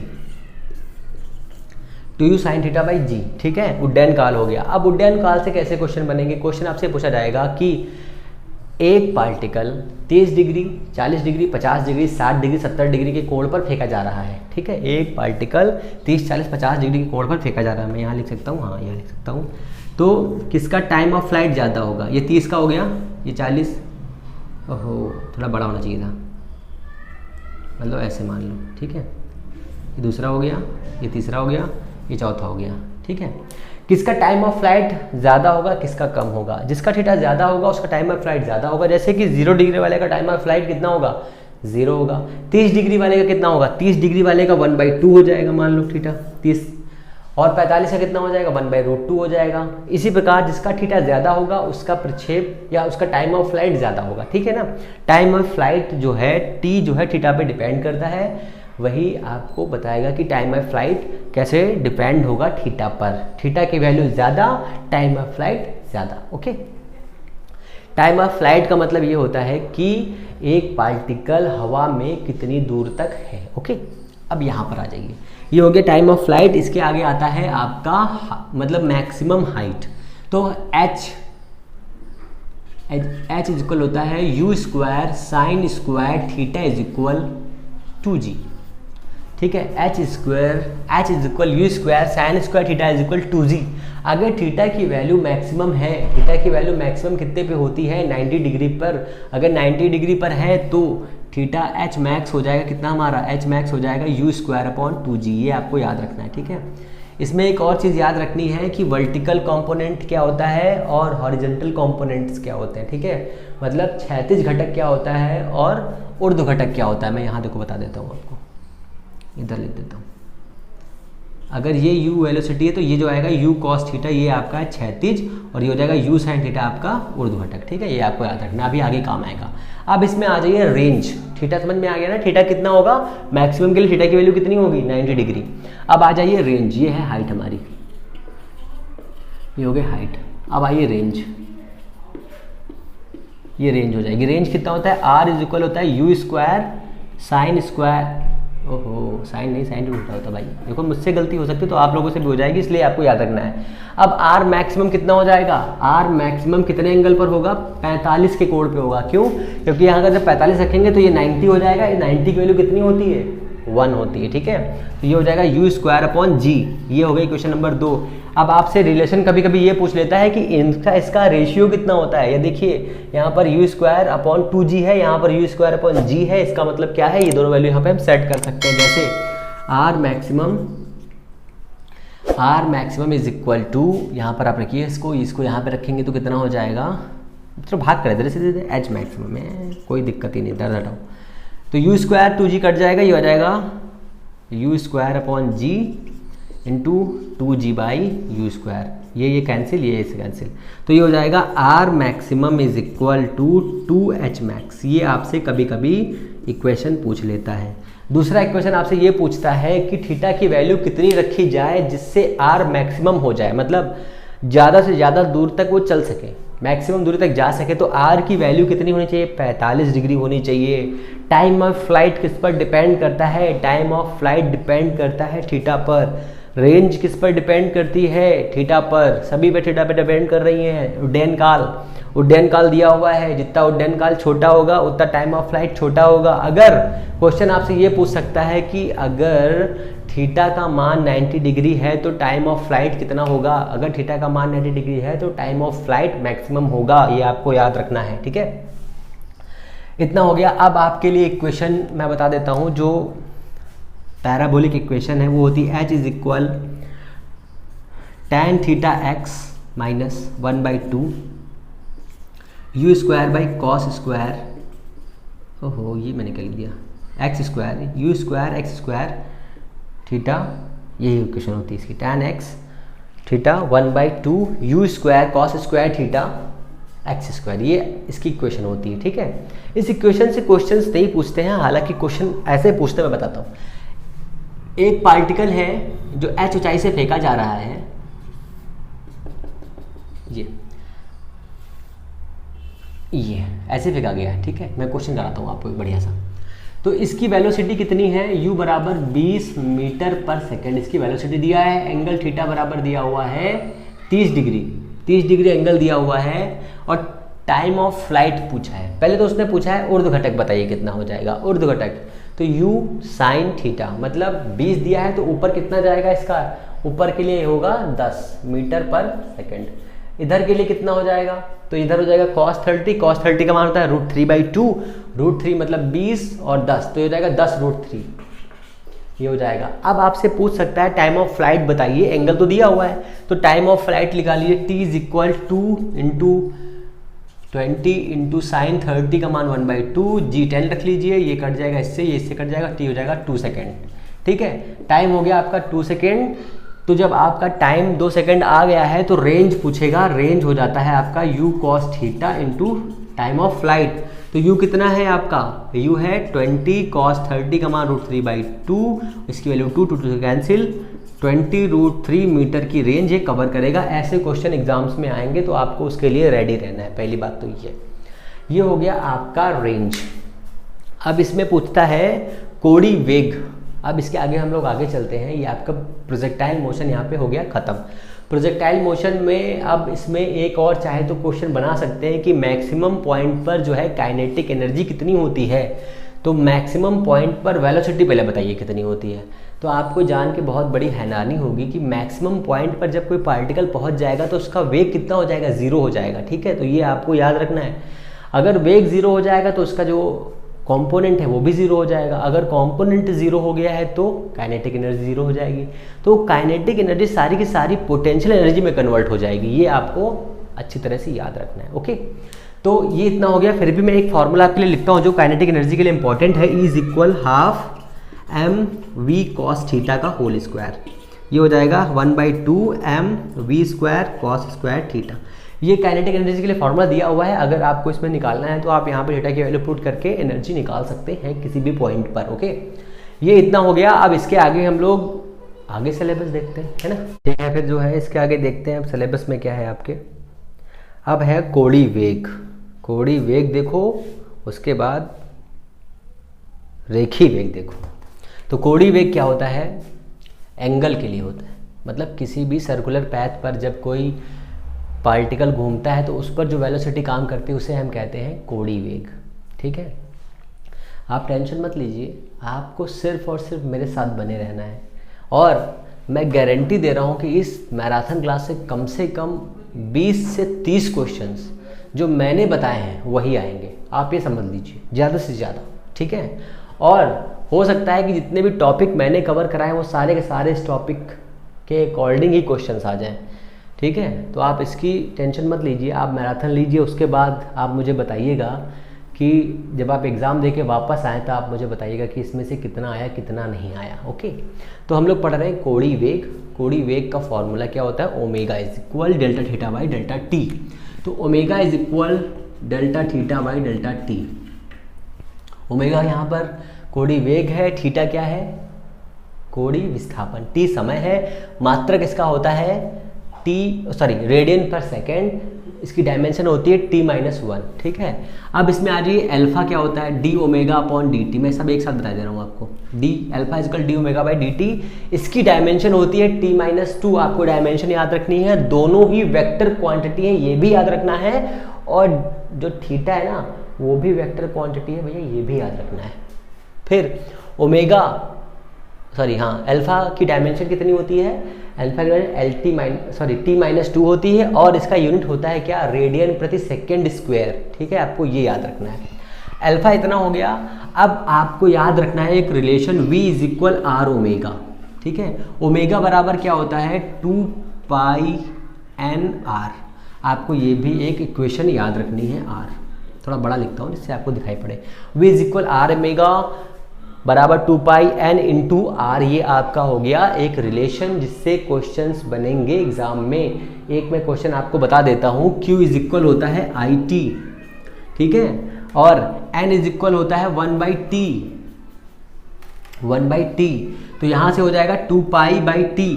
इस t की वैल्यू हम यहाँ रखेंगे तो हो जाएगा Q = I × यहाँ से n की वैल्यू में रखेंगे तो ये n हो जाएगा हमारा कितना, 1/t। तो t इधर जाएगा, ये ऊपर जाएगा तो हो जाएगा कितना, 2πr/v। तो I = हो जाएगा QV/2πr। यहाँ से एक क्वेश्चन एग्जाम में बना था, इसलिए आपको ये फॉर्मूला याद रखना है। अगर बोहर की कक्षा में हम चले जाएं, अगर हम परमाणु वाले चैप्टर में चले जाएं तो आपको एक फॉर्मूला याद रखना है, I = n³। ये भी याद रखिए, यहाँ से भी क्वेश्चन बनेगा कि एक पार्टिकल, एक इलेक्ट्रॉन पहली कक्षा में घूम रहा है, दूसरा इलेक्ट्रॉन तीसरी कक्षा में घूम रहा है, दोनों कक्षाओं में धाराओं का अनुपात कितना होगा। ठीक है, अब हम लोग यहाँ पे बात कर रहे हैं, थोड़ा सा यहाँ पे और बात कर लेते हैं कि Rn कितना होता है, रेडियस। बोहर कक्षा की बात कर रहे हैं, वहाँ पहुँच गए थोड़ी देर के लिए, तो हम लोग पहुँच गए तो वहाँ पे बात कर लेते हैं n²। ठीक है, En 13.6 - का n²। वेलोसिटी Vn 1/n कितना होता है 0.239, ये चेक कर लेना आप लोग, चेक लिखे दे रहा हूँ, चेक कर लेना ये वाला। हालांकि अभी मैं जब वहाँ पढ़ाऊंगा तो मैं इसको बताऊंगा, ठीक है। ये तो बेसिक कॉन्सेप्ट है, तब समझ लीजिए। ओमेगा इतना हो गया, ओमेगा क्या होता है ये भी समझ गए आप। तो ये है वृत्ति गति का, वृत्ति गति आपके सिलेबस में दिया हुआ है, मैं उसी को बताता हूँ इसके आगे, जिससे आपको समझ में पूरी तरह से आ जाए। तो वृत्ति गति में क्या होता है, कोई एक पार्टिकल किसी भी निश्चित रेडियस के उसके चारों ओर घूमता है, एक पॉइंट किसी निश्चित रेडियस के चारों ओर ऐसे करके घूमता है, ऐसे करके, तो जो घूमता है उसे हम कहते हैं वृत्ति गति। वृत्ति गति में किसी एक पॉइंट से दूसरे पॉइंट तक जो एंगल कोण पर बनता है, मैं बना देता हूँ जिससे समझ में आ जाए। ये हो गया थीटा। ये जो थीटा है ना, ये थीटा कवर करने के लिए जिस वेलोसिटी से इसने कवर किया था उसी वेग को हम कहते हैं ओमेगा। जितना एक्सेलरेशन लिया था वो है अल्फा, फिर इन दोनों में रिलेशन है भी बराबर आर ओमेगा, ये भी आपको याद रखना है, ठीक है। और क्यू इक्वल आई टी, तो मैंने बात का बताया, मैं इसको दूसरे से कर देता हूँ, है ना। ये जो है आपके लिए एक्स्ट्रा है, ठीक है, यहाँ लिख देता हूँ एक्स्ट्रा कॉन्सेप्ट, एक्स्ट्रा, ठीक है आप, ठीक है, अब आपको याद रहेगा। तो ये इतना हो गया, यहाँ पर ये ओमेगा हो गया। अब यहाँ पर चलते हैं हम लोग एक्सेलरेशन पर। एक्सेलरेशन ए इज इक्वल होता है v²/r।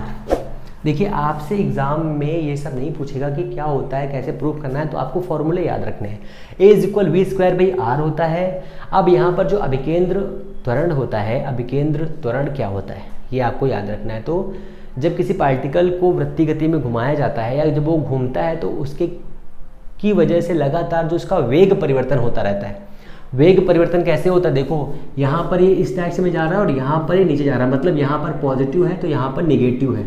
तो वेग में परिवर्तन हो रहा है, परिमाण में चेंज नहीं हो रहा, परिवर्तन हो रहा है किसमें, इसके डायरेक्शन में चेंज हो रहा है, ये भी याद रखना है, ठीक है। इसकी डायरेक्शन केंद्र की ओर होती है, इसलिए इसे अभिकेंद्र त्वरण कहते हैं। ए इज इक्वल v²/r होता है। ए को चेंज करेंगे तो हो जाएगा r ω², ठीक है। ये इतना हो गया, ये आपको याद रखना है। यहाँ से एक क्वेश्चन ये बन सकता है, इस वाले से क्वेश्चन ये बन सकता है कि सेकंड वाली सुई और घंटे वाले सुई के बीच में रेखीय वेग का अनुपात कितना है।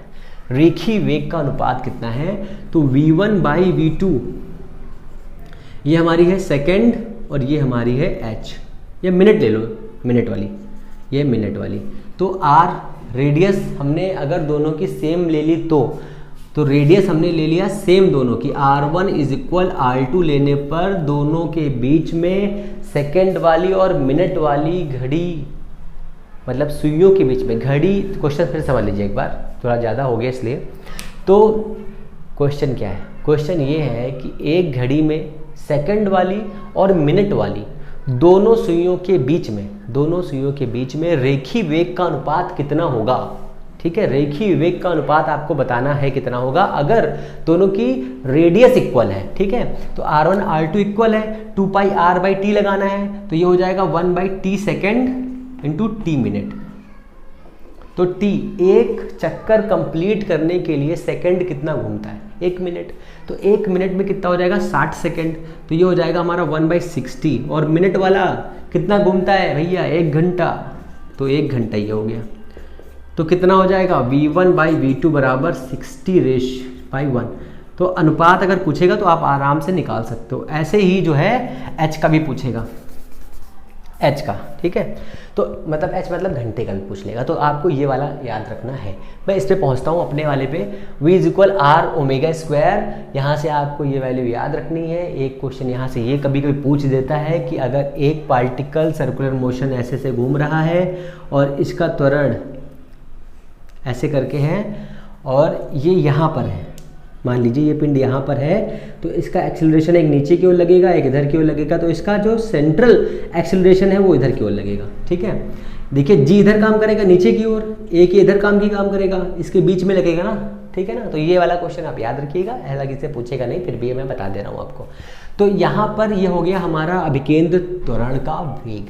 अब यहाँ से एक और क्वेश्चन बन जाता है, ठीक है। यहाँ से एक और क्वेश्चन क्या बनता है, वो बनता है F इज इक्वल ma, अभिकेंद्र बल mv²/r या mr ω² v बराबर r ओमेगा रखने पर ये वाली वैल्यूज़ आ जाएंगी। तो आपको ये भी याद रखना है, जब कोई पार्टिकल किसी सर्कुलर मोशन पर काम करता है तो उसके चारों तरफ घूमने की वजह से केंद्र की ओर एक फोर्स काम करता है, जिस फोर्स का नाम क्या है, उस फोर्स का नाम है सेंट्रीपिटल फोर्स। और बाहर की ओर जो बल काम करता है उस बल का नाम क्या है, अपकेंद्र बल। ठीक है, अपकेंद्र बल पर कौन सी मशीनें काम करती हैं, क्रीम निकालने वाली मशीनें काम करती हैं, वॉशिंग मशीन काम करती है। ठीक है, और सेंट्रीपिटल फोर्स पर कौन सी बल काम करता है, वो बल काम करता है विकेंद्र बल, जैसे मौत का कुआं। ठीक है, ये आपको याद रखना है। ये हो गया आपका इतना। अब इसमें आ जाइए सरल लोलक पे आ जाइए। सरल लोलक का फॉर्मूला क्या होता है, T = 2π√L cos θ/g। T = 2πL cos θ/g। एक और फॉर्मूला होता है tan θ = v²/rg। ठीक है, tan θ क्या है, क्वेश्चन ऐसे बनेगा कि एक व्यक्ति सड़क पर 30 डिग्री या 15 डिग्री पर घूमता है, उसकी वेलोसिटी बताइए यदि मोड़ या ढलान की त्रिज्या जो है, ढलान की वक्रता त्रिज्या जो है 20 मीटर पर सेकंड दी हुई है। 20 मीटर पर सेकंड कहाँ, 20 मीटर दी हुई है। ठीक है, तो ये एक फॉर्मूला हो गया। अगर उसने थीटा की जगह पर सड़क का घर्षण गुणांक दे दिया, घर्षण गुणांक, तो tan θ = हो जाएगा म्यू। तो ये हो जाएगा v² = μ/g या v μ/g रूट में। ये हो गया आपका एक यहाँ से फॉर्मूला। ठीक है, अब T = 2πL cos θ/g। Theta के लिए तो हम यहाँ पर बहुत ही छोटा एंगल लेते हैं, इससे थीटा की वैल्यू 1 हो जाती है, इसलिए T = हो जाता है 2π√L/g। ठीक है, अगर हम ग्रेविटेशन को बढ़ाएंगे तो ये कम हो जाएगा। मतलब अगर हम किसी ऐसी जगह पर ये शंकुलोलक लेके जाएं तो शंकुलोलक का आवर्तकाल कम हो जाएगा। जहाँ पर g की वैल्यू ज़्यादा होगी, जैसे कि g की वैल्यू अपनी पृथ्वी पर 9.8 है और हम इसे 15 मीटर पर सेकंड स्क्वायर वाली जगह पर या किसी ग्रह पर लेके जाएं तो आवर्तकाल क्या होगा, कम हो जाएगा। ठीक है, लंबाई को बढ़ाने पर आवर्तकाल में क्या होता है, लंबाई बढ़ाने पर आवर्तकाल बढ़ जाता है। ठीक है, ये भी आपको याद रखना है। यहाँ से इसी के क्वेश्चन बनेंगे। क्वेश्चन नंबर 1, हालांकि मैं सिंपल हार्मोनिक मोशन वाले चैप्टर में आपको पढ़ाऊंगा, फिर भी एक बार बेसिक रिकैप के अकॉर्डिंग सुन लीजिए। अगर हम किसी भी कोण पेंडुलम को पृथ्वी से चंद्रमा पर ले जाएंगे तो उसके आवर्तकाल में क्या होगा। तो आप ये समझ लीजिए कि अगर हम पृथ्वी से चंद्रमा पर ले जाएंगे तो पृथ्वी से चंद्रमा पर जाने पर g के मान में कमी हो जाएगी। अगर g के मान में कमी होगी तो r बढ़ जाएगा। ठीक है ना, r बढ़ जाएगा। ये क्वेश्चन हो गया। दूसरा क्वेश्चन ये है कि अगर इस कोण पेंडुलम को जो यहाँ पर काम कर रही है और हम उसे चंद्रमा से पृथ्वी पर लेकर आए, तो क्या होगा। अगर हम चंद्रमा से पृथ्वी पर लेके आएंगे, चंद्रमा पर g का मान g/6 है और यहाँ पर g है, मतलब वहाँ से यहाँ तक आने में g का मान बढ़ जाएगा। अगर g का मान बढ़ेगा तो ये मान कम हो जाएगा। ठीक है ना, दोनों कॉन्सेप्ट समझ लीजिए। दूसरा कॉन्सेप्ट पे आ जाइए, पृथ्वी के ध्रुव पर और विषुवत रेखा पर, विषुवत रेखा पर देखिए, ये विषुवत रेखा, यहाँ पर r का मान ज़्यादा है, यहाँ पर r का मान कम है। जहाँ पर r का मान कम है वहाँ पर g की वैल्यू ज़्यादा है, यहाँ पर r का मान ज़्यादा है, यहाँ पर g की वैल्यू कम है। तो जहाँ पर g की वैल्यू कम है, क्वेश्चन ऐसे बनेगा कि पृथ्वी के केंद्र पर g का मान पहले बताइए कितना है, 0। अगर g का मान 0 है तो t कितना हो जाएगा बताइए। अगर ये 0 है तो L/0 बराबर इन्फिनिटी, t कितना हो जाएगा, अनंत हो जाएगा। ठीक है ना, तो यहाँ से इतने क्वेश्चन बनेंगे। पहली बात तो ये। अब इसके आगे चलते हैं, आपके सिलेबस में देखते हैं और क्या है। तो ये हमारा हो गया रेखीय संवेग, हो गया गतियाँ, हो गई जड़त्व का सिद्धांत, जड़त्व का सिद्धांत, बल त्वरण हो गया है, गति के समीकरण हो गए हैं, स्थितिज ऊर्जा, गति ऊर्जा बची है अभी। जड़त्व का सिद्धांत, तो जड़त्व का सिद्धांत क्या होता है, किसी भी ऑब्जेक्ट की ऐसी क्वालिटी जिसमें वो अपनी ही स्थिति में बना रहे, पहली क्वालिटी। दूसरी, अगर वो मोशन में है तो मोशन में बना रहा है, दूसरी क्वालिटी। अगर वो किसी दिशा में मुड़ रहा है लगातार तो मुड़ना ही चाहता है, तीसरी क्वालिटी। ये 3 प्रकार के जड़त्व होते हैं, स्थिरता का, दिशा का और वेग का, 3 प्रकार के। तो विराम का जड़त्व, दिशा का जड़त्व और स्थिरता का जड़त्व, 3 प्रकार जड़त्व होते हैं। फिर ये न्यूटन का पहला नियम है, जड़त्व का जो नियम है वो पहला नियम है। कोई भी पिंड या कोई भी वस्तु अपनी पुरानी या प्रारंभिक अवस्था में ही बनी रहना चाहती है, ये न्यूटन का प्रथम नियम है। फिर इसके बाद दूसरे पे जाते हैं। दूसरे में क्या है कि change of momentum of any particle, मतलब हम अगर किसी भी पार्टिकल का मोमेंटम चेंज करते हैं, अगर हम किसी भी पार्टिकल का मोमेंटम चेंज करते हैं या करना चाहते हैं तो हमें उस पर एक्सटर्नल फोर्स देना ही पड़ेगा। अगर एक्सटर्नल फोर्स आप नहीं देंगे तो मोमेंटम चेंज नहीं होगा। तो हमने दे दिया किसी पार्टिकल को मोमेंटम, मोमेंटम का फॉर्मूला क्या होता है, मास एक रुका हुआ है, मान लीजिए पार्टिकल यहाँ पे रुका हुआ है, हमने इस पर फोर्स लगाया, ये वेलोसिटी से आगे बढ़ गया, तो मोमेंटम क्या हो गया, P इज इक्वल mv। ठीक है, ये होता है हमारा रेखी संवेग। रेखी संवेग क्या होता है, द्रव्यमान और वेग के गुणनफल को रेखी संवेग कहते हैं। रेखी संवेग एक सदिश राशि है, मास और वेलोसिटी के गुणनफल को कहते हैं। इसमें एक और भी खेला है आपके साथ में, ये याद रखिए, m इज इक्वल s/t। कभी कभी न्यूमेरिकल्स में ये फॉर्मूला लगाना पड़ता है। ठीक है, अब जब रेखी संवेग की बात हो रही है तो रेखी संवेग में हम ये भी देख लेंगे अभी थोड़ी देर बाद में कि रेखी संवेग संरक्षण सिद्धांत पर कितने पार्टिकल या कितनी चीज़ें काम करती हैं। तो ये हमारा हो गया रेखी संवेग। रेखी संवेग, संवेग परिवर्तन की दर, जो संवेग परिवर्तन की दर है dp/dt इज इक्वल फोर्स होता है। ये जो है न्यूटन का सेकंड नियम है। फोर्स जो है वो डायरेक्टली प्रोपोर्शनल होता है, जो होता नहीं होता है जो वो dp/dv के इज इक्वल होता है। ठीक है, तो और यहाँ से जो ये हमने फॉर्मूला बनाया है, इस फॉर्मूले को आप डेरिवेट भी कर सकते हैं। यहाँ पर जो v की वैल्यू है वो v इज इक्वल होता है u प्लस at, इसलिए a इज इक्वल हो जाएगा v माइनस u/t। तो यहाँ पर अगर हम ये वैल्यू पुट करेंगे, p इज इक्वल mv की वैल्यू पुट करेंगे तो f इज इक्वल आ जाएगा ma। ये आपका जो है कौन सा है, न्यूटन का नियम है, द्वितीय नियम। द्वितीय नियम न्यूटन के फॉर्मूले को देता है। अब तीसरा नियम है क्रिया प्रतिक्रिया का नियम, F is equal mu into R, mu is equal 1 या F is equal minus R. F is equal minus R जो है आपका, ये क्या है, ये आपका क्रिया और प्रतिक्रिया का नियम है। किसी भी ऑब्जेक्ट पर हम जब कोई फोर्स अप्लाई करते हैं उतना ही फोर्स हम पर अप्लाई होता है। सॉरी, ठीक है, इतना हो गया। अब यहाँ से आ जाइए, ये हमारा फोर्स हो गया, ये हमारा चेंज ऑफ मोमेंटम हो गया, ये हमारा हो गया क्रिया प्रतिक्रिया का नियम हो गया।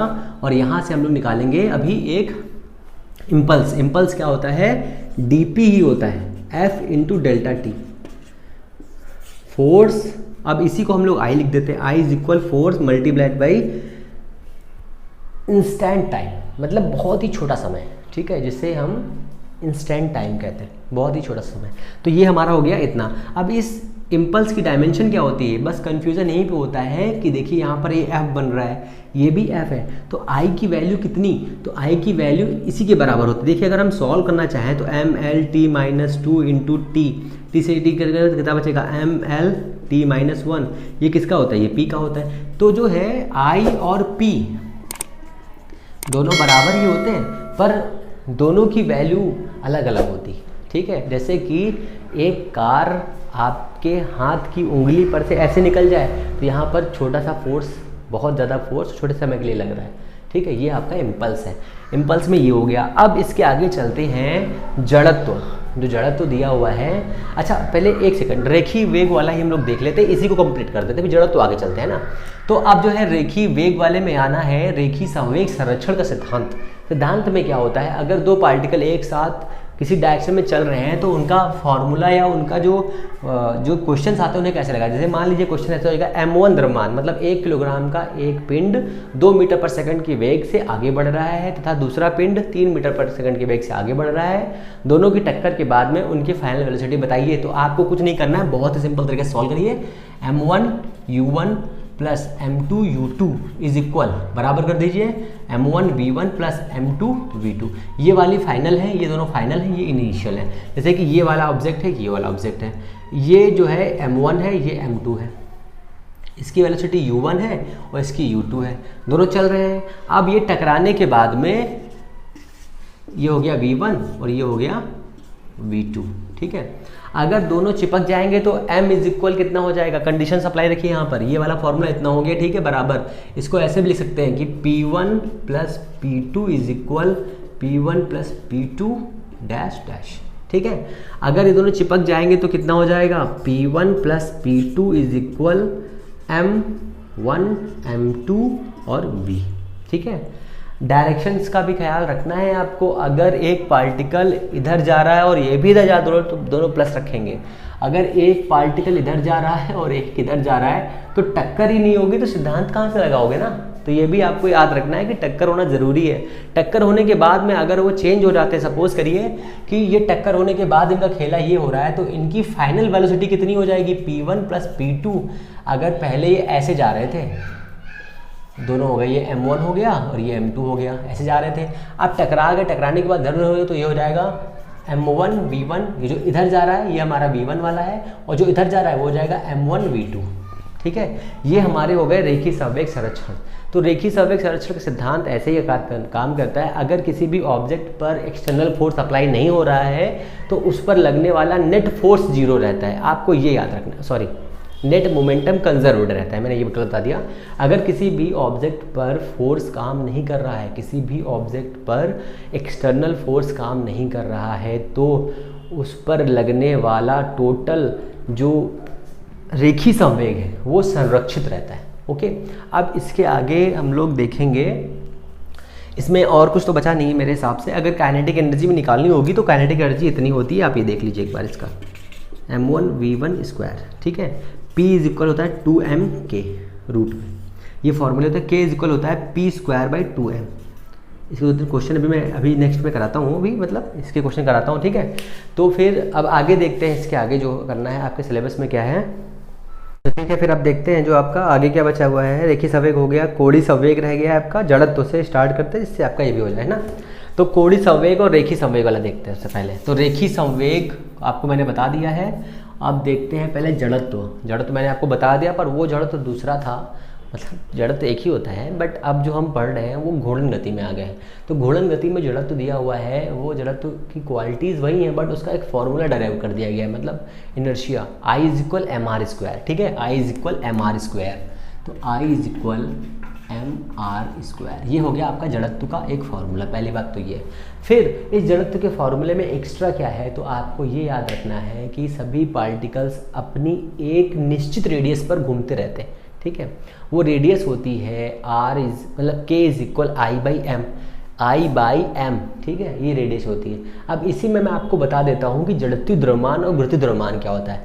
जड़त्वीय द्रव्यमान जो होता है वो चेंज नहीं होता, गुरुत्वीय द्रव्यमान चेंज होता रहता है। ठीक है, जैसे कि F by a is equal m, ये जो है आपका ये है जड़त्वीय द्रव्यमान, और W बाई जी जो है ये आपका जो है W बाई जी जो है आपका, ये है आपका कौन सा द्रव्यमान, ये आपका है गुरुत्वीय द्रव्यमान। गुरुत्वीय द्रव्यमान जी के अकॉर्डिंग बदलता है, हालांकि द्रव्यमान बदलता नहीं है, फिर भी यहाँ पर जो द्रव्यमान दिए हुए हैं, अगर आप यहाँ पर एक्सटर्नल फोर्स अप्लाई करेंगे तो ये चेंज होगा। यहाँ पर जी की वजह से ये एम में चेंजेस आ जाते हैं। जैसे कि मैं ये पार्टिकल यहाँ रखता हूँ, इसे छोड़ूंगा तो नीचे जाएगा ना, तो जी की वजह से यहाँ पर चेंजेस हो रहे हैं, वो वाला जो हो जाएगा आपका गुरुत्वीय द्रव्यमान हो जाएगा। जड़त्वीय वाले में क्या होगा, मैं इसे यहाँ पे रखा हुआ है, इसकी जा ही नहीं रहा, रुका हुआ है। ठीक है, ये आपको फॉर्मूले याद रखना है, बाकी और कुछ नहीं याद रखना है इसमें। ठीक है, I is equal mr square हो गया, ये आपका हो गया जड़त्वीय इनर्शियल मास, इनर्शियल मास, ये हो गया ग्रेविटेशनल मास। दो मास हो गए आपके, इसको छोड़िए, है ना। फिर इसके आगे चलते हैं। इसके आगे जो दिया हुआ है आपके लिए, जो mr स्क्वायर दिया हुआ है, इसमें से क्वेश्चंस बेसिकली इसे पूछेंगे नहीं, फिर भी जो पूछने वाले हैं वो मैं बताता हूँ इसमें क्या क्या पूछ सकता है। पहले पूछेगा टॉर्क बताइए, आघूर्ण बताइए। तो आघूर्ण का फॉर्मूला होता है torque is equal F into R. तो F इज इक्वल क्या होता है, मास मल्टीप्लाइड एक्सेलरेशन। तो मास एक्सेलरेशन और ये हो गया आर, ए के बराबर क्या होता है, ए। ये यहाँ पर ए जो है एक्सेलरेशन है, लीनियर एक्सेलरेशन है, और हमें जो है घूर्णन में लेके आना है। तो घूर्णन में ए इज इक्वल होता है आर इंटू एल्फा। तो ये हो जाएगा एम आर, ये वाला आर, ये वाला स्क्वायर इंटू एल्फा, तो ये हो जाएगा आई एल्फा टाउ बराबर, ये हो गया। यहाँ से एक फॉर्मूला क्या बनेगा, फॉर्मूला बनेगा आपका यहाँ से कि एक्सटर्नल टाउ मतलब एक्सटर्नल बल आघूर्ण काम ना करने पर आई अल्फा कांस्टेंट हो जाते हैं। आई अल्फा जो है कांस्टेंट हो जाते हैं। कैसे, देखिए फिर से एक बार, तो tau is equal I D omega upon D T, ये होता है। तो आई ओमेगा और डी टी इधर लेके आएंगे तो कितना हो जाएगा, अगर हम इस टाउ को जीरो कर देंगे तो कांस्टेंट हो जाएगा। तो ये हो जाएगा आई वन ओमेगा वन बराबर आई टू ओमेगा टू। अब यहाँ से क्वेश्चन क्या बनेगा, सबसे इंपॉर्टेंट चीज़ है क्वेश्चन क्या पूछेगा। फॉर्मूला तो सभी को याद हो जाता है, क्वेश्चन ये पूछता है कि एक तैराक जो हाई जंप से तैराक करता है ना, जो ऊपर से कूदता हुआ है, जो ऊपर से कूदता है और पानी में जंप करने के समय में वो अपने आप को सिकोड़ लेता है, क्यों? जिससे उसके राउंड जो है ज़्यादा हो जाए, ठीक है। दूसरा क्वेश्चन क्या है? दूसरा क्वेश्चन ये है, सर्कस में दोनों हाथ को ऐसे पकड़ के घूमने वाला आदमी अपने हाथों को सिकोड़ लेता है, तो उससे क्या होता है? तो देखिए, जब अपने हाथों को सिकोड़ लेगा तो जो इसकी आर होगी ना, आर मीन्स जो परिक्रमण त्रिज्या होगी, ठीक है, जो आर होगा, जैसे कि यह समझ लीजिए ये एक घूमने वाला पहिया है, इस पर एक आदमी ऐसे खड़ा हुआ है, उसने हाथ ऐसे फैला रखे हैं, ठीक है, तो इसका सेंटर से आर ये हो जाएगा, इतना आर। जब अपने हाथों को मोड़ लेगा तो उसका आर छोटा हो जाएगा, जिससे आर छोटा होगा उससे आई छोटा हो जाएगा।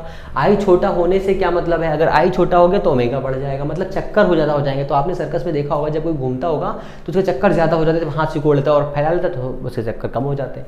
तो ये आपको एग्जाम्पल याद रखना है, ठीक है, ये फॉर्मूला आपको याद रखना है। अब इसमें आई वाले में फॉर्मूलाज बहुत है, जैसे कि एक वृत्ताकार डिस्क होती, उसके केंद्र पर कितना होता है? तो वृत्ताकार डिस्क के लिए होता है 1/2 mr² आई, ठीक है। स्पीयर मतलब एक एल लेंथ की वायर के लिए, मतलब छड़ के लिए कितना होता है? mr²/12 होता है, ठीक है, mr²/12 होता है। अब एक स्पीयर के लिए कितना होता है? बेलन के लिए पहले समझ लीजिए कितना होता है। सिलेंडर के लिए, सिलेंडर के लिए होता है आई 1/2 mr², ठीक है। स्पीयर के लिए मतलब गोले के लिए कितना होता है? स्पीयर के लिए आई होता है गोले के लिए 2/5 mr², ठीक है। ऐसे तो 2-3 आप याद रखिए बस। अब इसमें ये पूछ लेते हैं, देखिए ये एक सेंटर से है, अगर हम किनारे से लगाएंगे तो I X plus I Y का फॉर्मूला लगाना पड़ेगा। I Z is equal I X X plus I Y Y, ठीक है। ये फॉर्मूला आपको याद रखना है। आई सी एम याद रखना है आपको, I plus I M A square आपको याद रखना है। ये लंब अक्षों के प्रति समांतर अक्ष की प्रमेय और लंब अक्ष की प्रमेय भी आपको याद रखनी है। काइनेटिक एनर्जी किसी भी पार्टिकल की घूर्ण गति करते हुए एम वी स्क्वायर, वी बराबर क्या होता है? आर ओमेगा, तो यहाँ पे रखेंगे तो हो जाएगा 1/2 mr² ओमेगा स्क्वायर। तो mr² क्या होता है? आई होता है, तो ये हो जाएगा k is equal 1/2 I omega square, ठीक है। तो 1/2 आई ओमेगा स्क्वायर। अगर एक पार्टिकल किसी भी जगह पर घूम रहा है तो उसके पास में 2 टाइप की काइनेटिक एनर्जी होती है। एक एनर्जी होती है घूर्णन की, एक होती है उसकी जो लीनियर मोशन की। तो टोटल एनर्जी कितनी हो जाएगी? k इज इक्वल हो जाएगा 1/2 आई ओमेगा स्क्वायर, एक हो जाएगा 1/2 M V square, means r² omega square. यहाँ पर आई की वैल्यू सबके लिए अलग अलग रहेगी। जैसे कि ये डिस्क है, इस डिस्क के लिए ये वाली आई की वैल्यू यहाँ रखेंगे तो 1/4 हो जाएगा, ठीक है, ये भी आपको याद रखना है। स्पीयर के लिए 2/5 होता है, 2/5 स्पीयर के लिए होता है। ये किधर के लिए है? स्पीयर के लिए एक सेंटर के किनारे से अगर 20 से लेंगे तो कितना हो जाएगा? तो उसमें mr² और जुड़ जाएगा, तो जो mr² जुड़ेगा तो ये कितना हो जाएगा? 7/5 mr², ठीक है, ये आपको याद रखना है। अब इसके आगे इसमें से इतने ही क्वेश्चन बनेंगे, इससे एक्स्ट्रा क्वेश्चन नहीं बनेंगे, ठीक है। फिर इसके आगे चलते हैं, आपका लीनियर मोमेंटम के आगे जो है टोटल मोमेंटम कितना है? तो J इज इक्वल हो जाएगा आई ओमेगा होता है, बट आपको ये याद रखना है linear momentum multiplied by radius, ठीक है। ये आपका है कोणीय संवेग, तो कोणीय संवेग P इंटू आर हो गया, P बराबर होता है एम वी इंटू आर हो गया, V बराबर आर ओमेगा होता है तो एम r² ओमेगा हो गया, ठीक है। तो ये कितना हो जाएगा? आई ओमेगा हो गया J।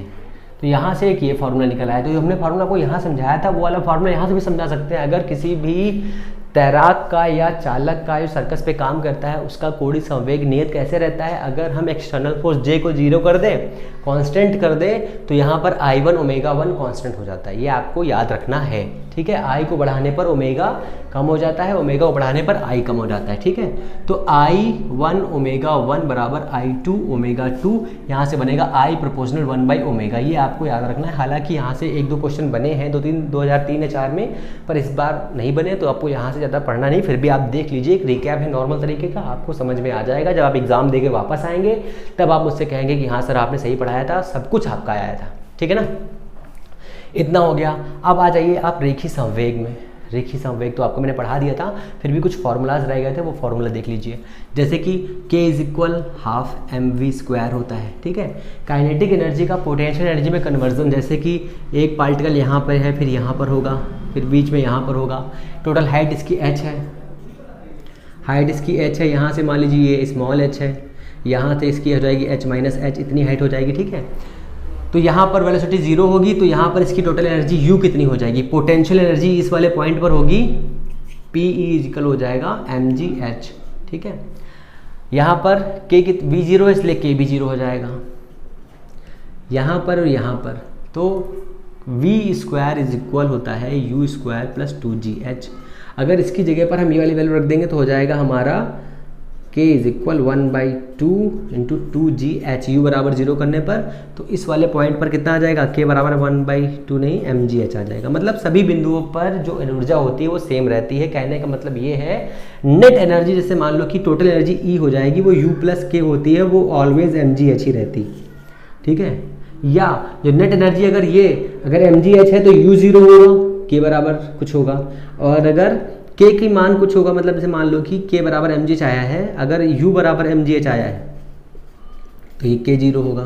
कहने का मतलब क्या है, mgh ऑलवेज रहेगी एनर्जी, ठीक है, एनर्जी जो है ऑलवेज रहेगी। इसमें क्वेश्चन कैसे आएगा, एक मशीन 20 किलोग्राम पानी को 1 सेकंड में छत पे चढ़ाती है, ठीक है। एक मशीन की ऊर्जा जो है 20 जूल है, मशीन की ऊर्जा 20 जूल है, तो कितनी ऊंचाई पर छत स्थित है ये बताइए, अगर जी का मान 10 है।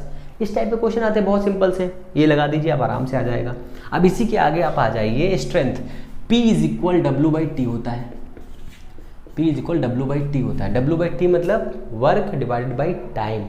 अब जो P है यहाँ पर पावर है, पावर का मात्रक होता है वॉट, ठीक है, वॉट नहीं वाट, या जूल पर सेकेंड, ठीक है। तो हम अगर इसमें यहाँ पर वैल्यू रखें तो W इक्वल होता है F इंटू D/T। अगर हम इसमें फॉर्मूला अप्लाई करेंगे तो हो जाएगा F इंटू V, ठीक है। फोर्स भी वेक्टर क्वांटिटी है, V भी वेक्टर क्वांटिटी है। अगर हम दोनों को सॉल्व करेंगे तो ये हो जाएगा power is equal FV cos theta. अगर हम पावर को कांस्टेंट कर दे तो फोर्स और वेलोसिटी एक दूसरे के इन्वर्सली प्रोपोर्शनेट हो जाएंगी। ये भी आपको याद रखना है, इससे भी एक क्वेश्चन पूछा गया है, ठीक है। इतना हो गया, पावर को मैंने बता दिया, यूनिट वो होता है, मात्रक वाट होता है, और यूनिट हाँ देख लीजिए, इसका यूनिट हो जाएगा, सॉरी डायमेंशन हो जाएगा ml/t-3, इसका यूनिट हो जाएगा, ठीक है। अब पावर हो गया आपका, ये हो गया, ये हो गया। अब क्या बचा, अब मैं सिलेबस देखता हूँ, मैं बताता हूँ आपको। ये हो गया, अब इसके आगे क्या बचा है आपका,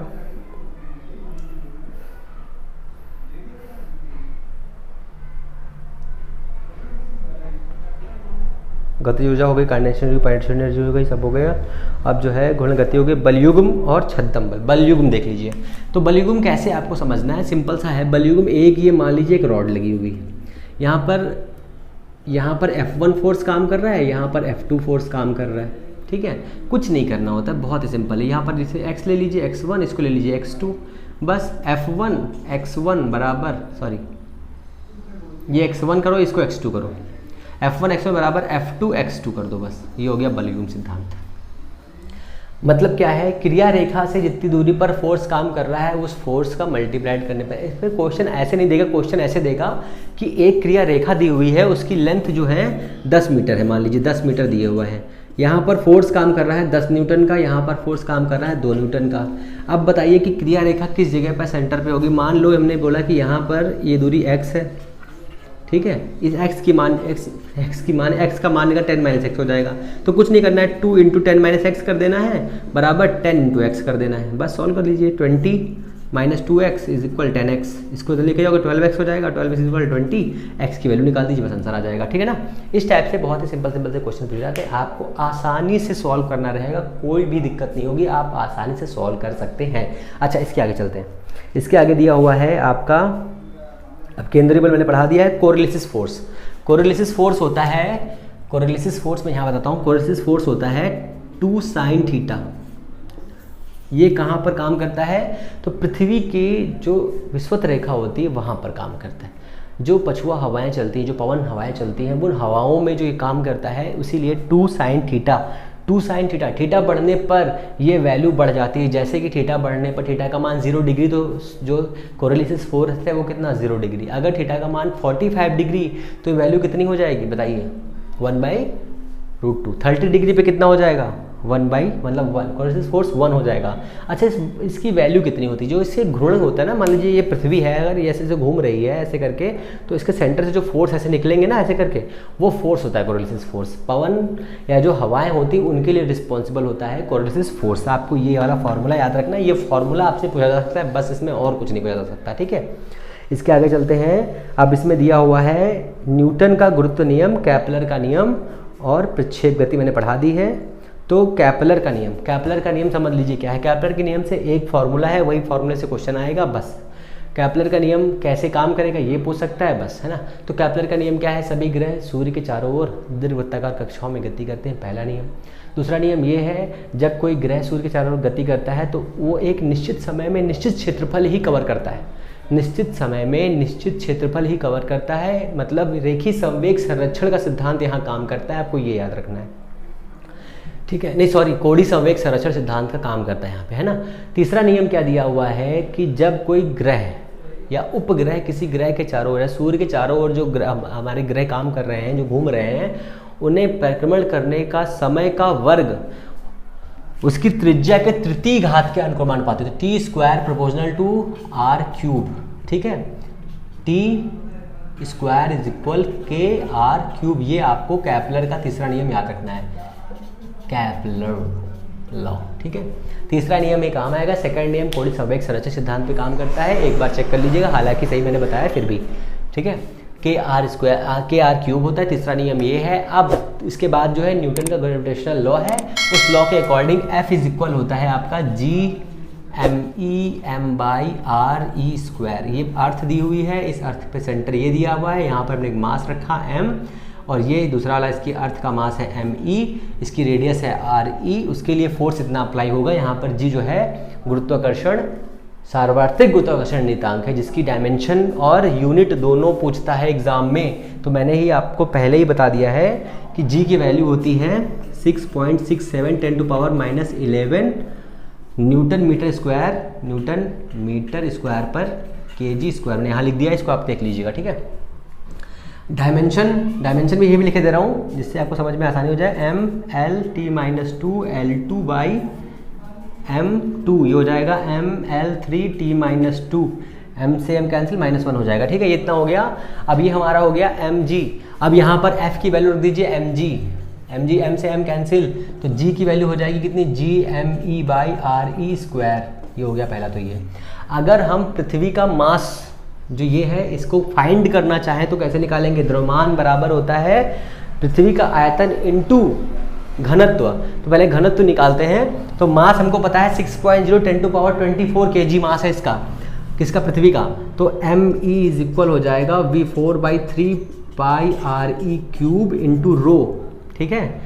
r कितना है? 6.0 10⁻6 मीटर, ठीक है। 6.4 10⁻6, हाँ 6.6 10⁻10 मीटर, और रो हमको निकालना है। तो रो कितना आ जाएगा? 5.5, रो आ जाएगा 5.5 10⁻3 किलो मीटर पर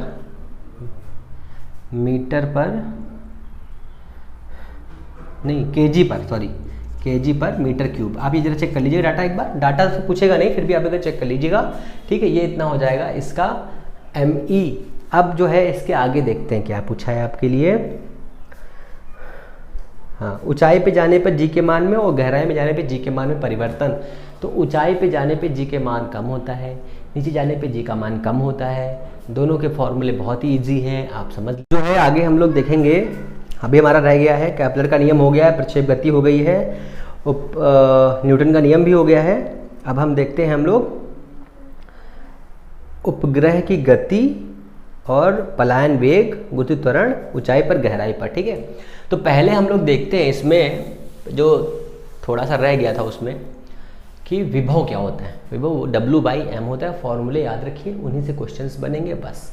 तो वर्क भी याद रखिए, गुरुत्वीय त्वरण के अपोजिट त्वरण मतलब काम कितना होगा और उसकी डायरेक्शन में काम कितना, दोनों को याद रखना है, ठीक है। तो मैं फॉर्मूला लिख रहा हूँ आपके लिए। तो V इज इक्वल है पोटेंशियल माइनस W/m, आपको याद रखना है पहला। W इज इक्वल याद रखना है G m1m/r याद रखना है आपको, ये रहेगा प्लस में। अगर पोटेंशियल एनर्जी दी होगी तो माइनस में रहेगी, U इज इक्वल -Gm/r। ये आपको फॉर्मूले याद रखने हैं। और आपको intensity of a gravitational field भी याद रखनी है, वो होती है F/me, सॉरी m। तो ये हो जाएगा m ले लीजिए, तो ये हो जाएगा Gme/re², ये याद रखना है। ठीक है, ये सारे फॉर्मूले हैं, आपको याद रखने हैं। अब हम लोग सबसे इंपॉर्टेंट टॉपिक चलते हैं। इनसे क्वेश्चन बहुत कम पूछे जाते हैं, जिससे पूछा था मैं वो लेके चलता हूँ। ऊंचाई पे जाने पर जी के मान में परिवर्तन क्या होता है। तो आपको मैं एक शॉर्ट फार्मूला बताता हूँ, जिससे आपको आसानी रहेगी याद करने में। जैसे कि यहाँ पे देखिए आई दिया है या एफ दिया है, एफ की वैल्यू होती है Gmem/re² होता है। ठीक है, तो यहाँ पर एफ इज इक्वल mg रखते हैं ना, mg, तो ये g और ये r रिलेशन करते हैं ना। जब ऊपर जाएंगे तो g प्रोपोर्शनल टू 1/re लगा दीजिए स्क्वायर। ऊपर जाने पर g में जो चेंजेस होंगे वो चेंजेस कैसे काम करेंगे, वो चेंजेस ये हैं।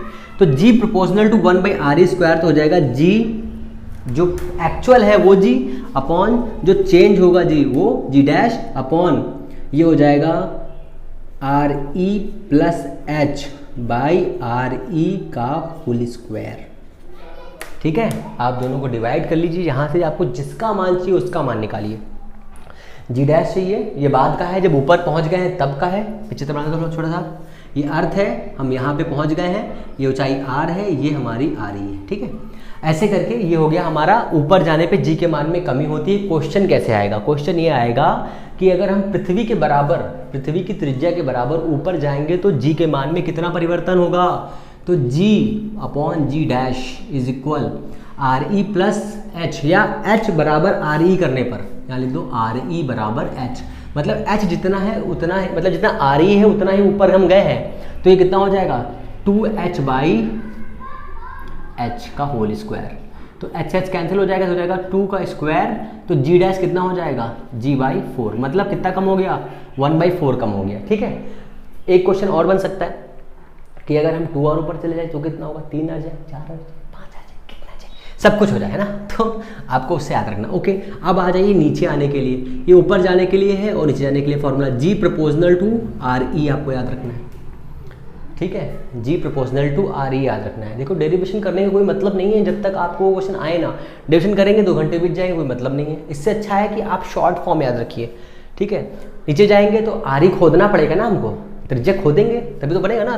तो इतना हो जाएगा g डैश बराबर कितना हो जाएगा k re माइनस h हो जाएगा। g कितना है हमारा k re हो जाएगा, डिवाइड कर दीजिए g डैश बाई g बराबर re minus h by re, divide कर दीजिए, कितना हो जाएगा 1 माइनस h बाई re। अब क्या निकालना है, अब सपोज करिए कि अगर हम पृथ्वी की त्रिज्या के बराबर नीचे जाएंगे तो g के मान में क्या परिवर्तन होगा। तो g डैश चाहिए, अगर हम h बराबर re रख देंगे, h बराबर re रख देंगे तो g डैश कितना हो जाएगा 0 हो जाएगा भैया। ठीक है, क्वेश्चन क्लियर हुआ। अब आपको यहाँ पे यही याद रखना है, इससे ज़्यादा ऊपर नहीं जाना है। ठीक है, अब आपका ये जी में चेंजेस हो गया। जी में चेंजेस में से एक क्वेश्चन जरूर आएगा, जो मैंने बताया है, पृथ्वी के केंद्र पर जी का मान 0 होता है। केंद्र से ध्रुव की ओर जाने पर जी का मान बढ़ता है। विषुवत रेखा से ध्रुव की ओर जाने पर जी का मान बढ़ता है। ठीक है,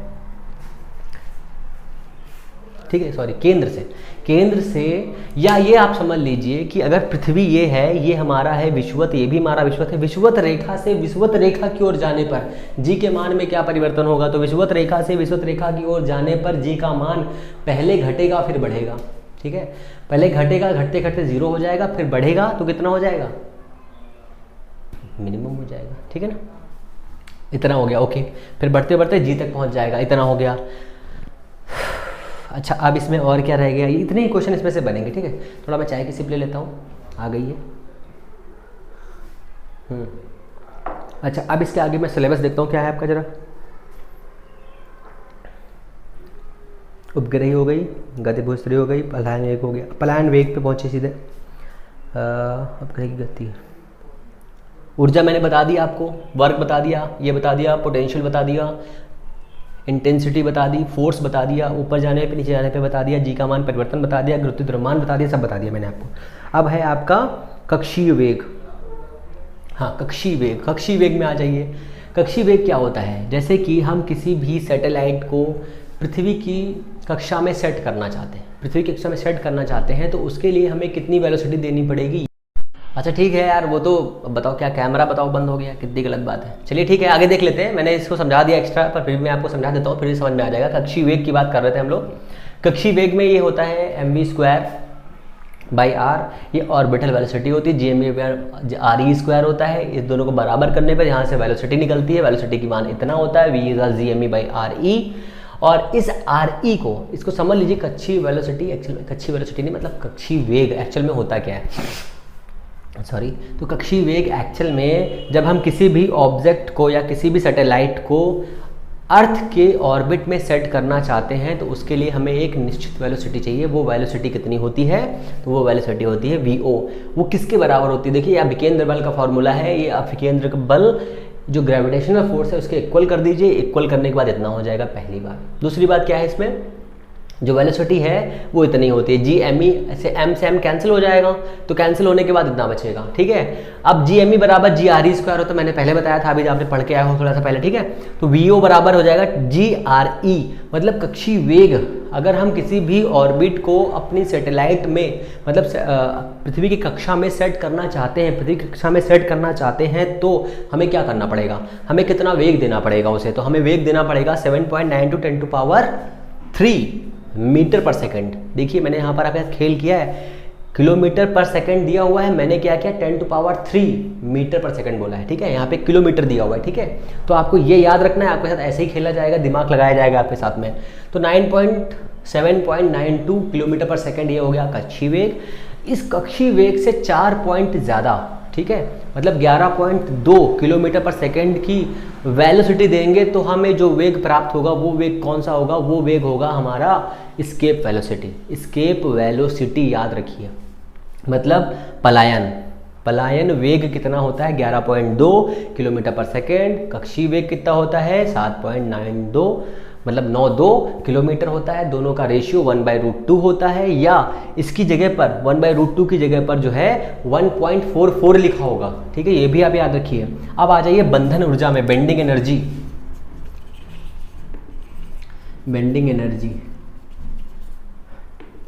टेक्निकल टीम घूमने चली गई थी और मैं पढ़ा रहा था, बताइए, और जो है आपका वीडियो रिकॉर्ड हो रहा था, कैमरा ही ऑफ हो गया, फिर गड़बड़ हो गई, ठीक है। बेंडिंग एनर्जी माइनस में होती है 1/2 GME/m/re, ठीक है।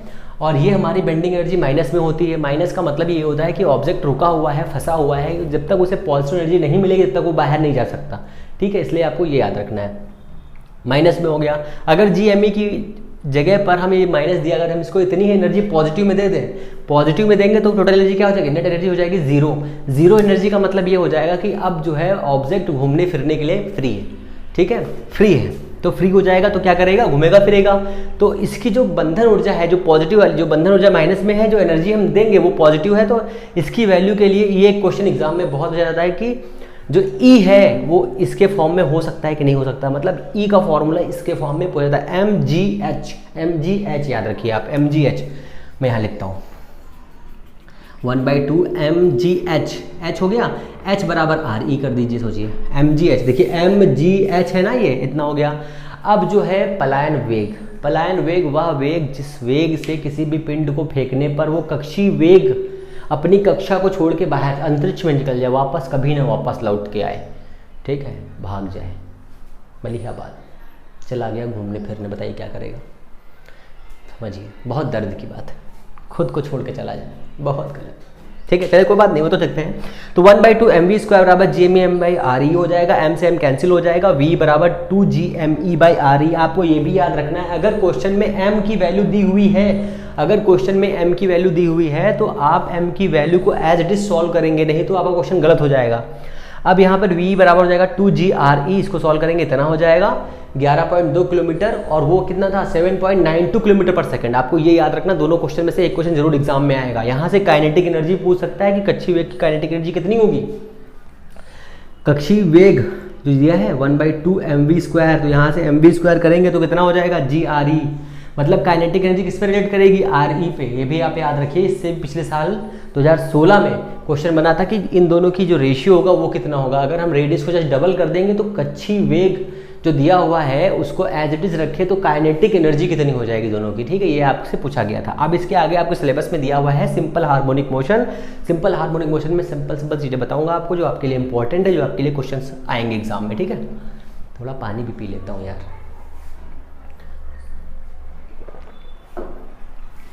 Okay, Y is equal A sine omega T हो गया आपका। महत्तम विस्थापन कब होगा, ओमेगा टी की वैल्यू जब 90 होगी तो महत्तम विस्थापन होगा, ठीक है। अगर हम इसका जो है dy अपॉन डी एक्स करते तो वेलोसिटी आएगी v is equal dy upon D T. ये हो जाएगा omega A omega cos omega T. ये हो जाएगा पहले तो ये बात आप समझिए। तो अगर ये हो जाएगा तो ये हमारा हो जाएगा कितना, A omega under root 1 minus sine square omega T. ये हमारा हो जाएगा फॉर्मूला। इसमें ए से क्रॉस कर देंगे तो हो जाएगा omega under root A square minus Y square v is equal omega under root A square minus Y square, ठीक है। ये हमारा फॉर्मूला हो गया वेलोसिटी का। तो v मैक्सिमम कब होगा और v मिनिमम कब होगा, ये दो क्वेश्चन एग्जाम में पूछता है। पहले तो मैक्सिमम तब होगा जब y की वैल्यू 0 होगी, डिस्प्लेसमेंट कितना होगा 0, मतलब वो मिड में होगा। यहाँ पे लिखता हूँ, मतलब वो यहाँ पर होगा, ठीक है। मिनिमम कहाँ पे होगा, v यहाँ पर 0 होगा, यहाँ पर भी 0 होगा, यहाँ पर भी मैक्सिमम होगा, ठीक है। यहाँ पर देखिए अगर यहाँ पे पहुँच जाएगा तो इसका विस्थापन कितना हो जाएगा, विस्थापन मैक्सिमम हो जाएगा। मतलब विस्थापन मैक्सिमम का मतलब y बराबर a हो जाएगा। अगर y बराबर a हो गया, यहाँ पर y बराबर अगर a हो गया तो यहाँ पर मैक्सिमम विस्थापन हो जाएगा, सॉरी मिनिमम हो जाएगा, गड़बड़ बता रहे हैं, यहाँ पे 0 हो जाएगा ना।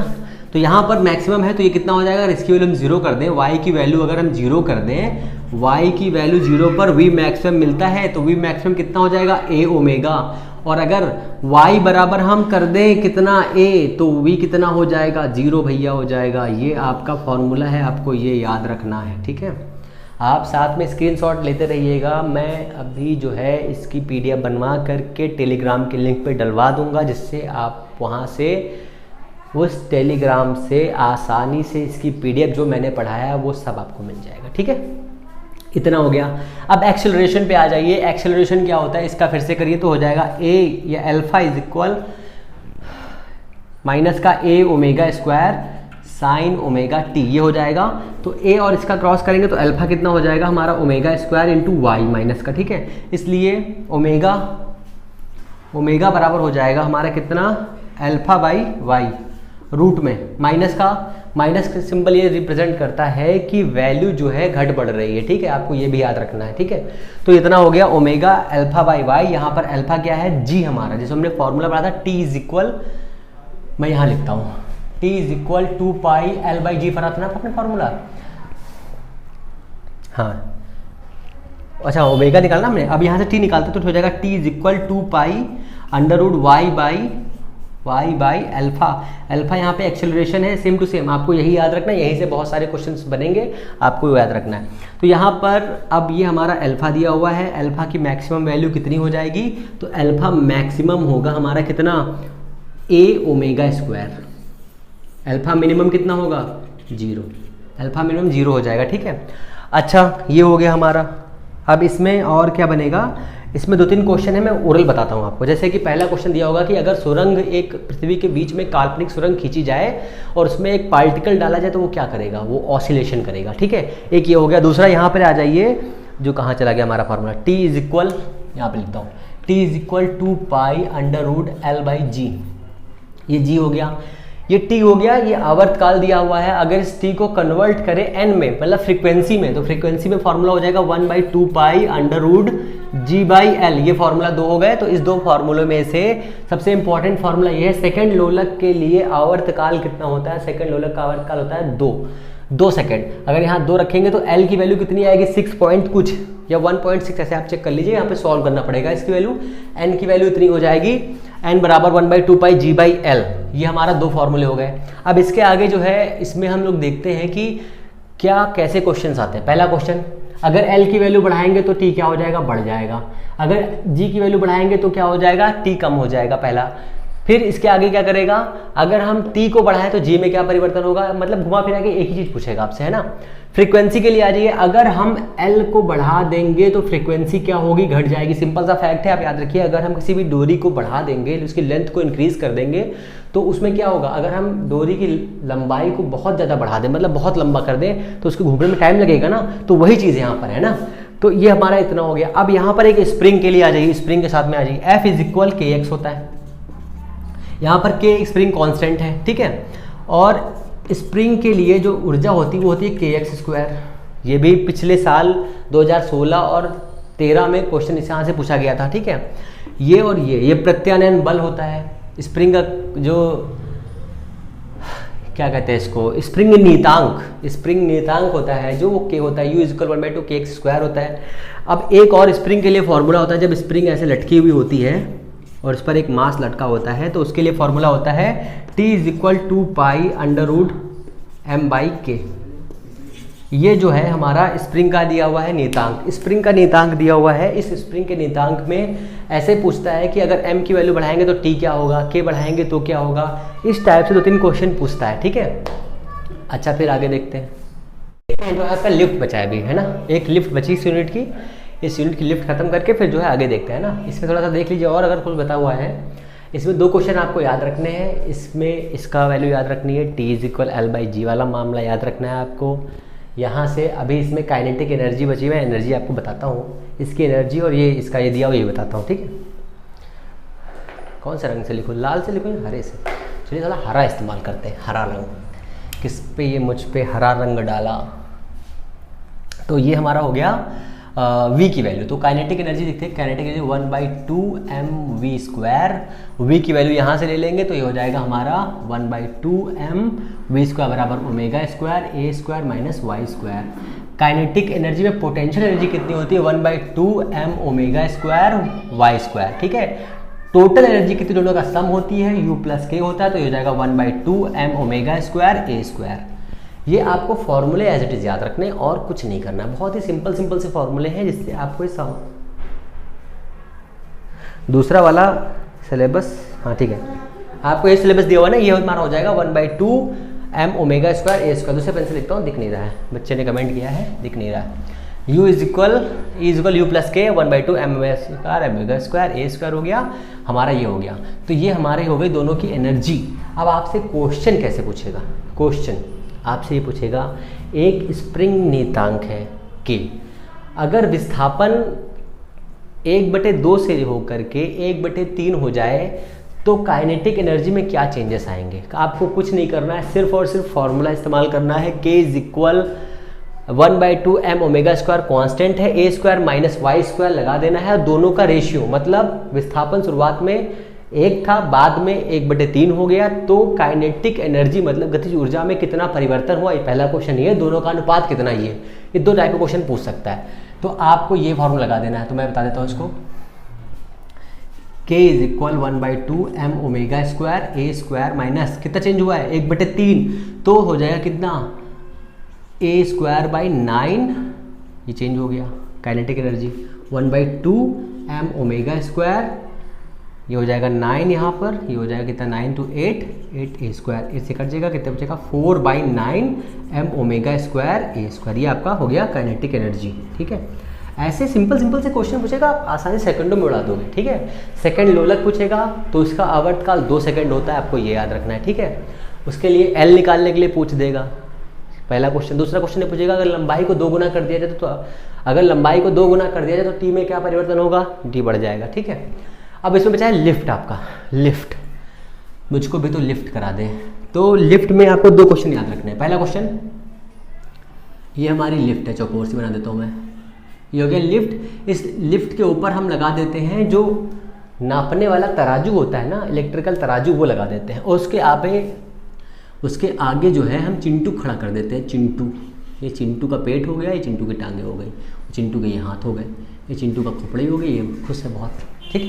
कितनी चीज ड्राइंग है ना, हाँ ठीक है। ये हमने खड़ा कर दिया। अब इसमें क्या करना है, आपको 3 चीज़ें याद रखनी। पहली चीज़, लिफ्ट एक समान वेग से ऊपर जा रही है, एक समान वेग से ऊपर जा रही है, मतलब एक्सेलरेशन 0, मतलब R बराबर क्या, mg। ये R बराबर W बराबर mg, ठीक है। वेट उसका जो है वो नियत वेग रहेगा, ऊपर जा रही है, किसी नियत वेग से ऊपर जा रही है, नियत वेग से ऊपर जा रही है, नियत वेग से नीचे आ रही है तो भी यही कंडीशन रहेगी, और रुकी हुई है तो भी यही कंडीशन रहेगी, ठीक है। 3 कंडीशन हो गई। अब जब a त्वरण से ऊपर जा रही है, जब a त्वरण से ऊपर जा रही है तो W कितना हो जाएगा, mg प्लस ma हो जाएगा, ठीक है, पहला क्वेश्चन। जब a त्वरण से नीचे जा रही है तो W कितना हो जाएगा, mg माइनस का ma हो जाएगा।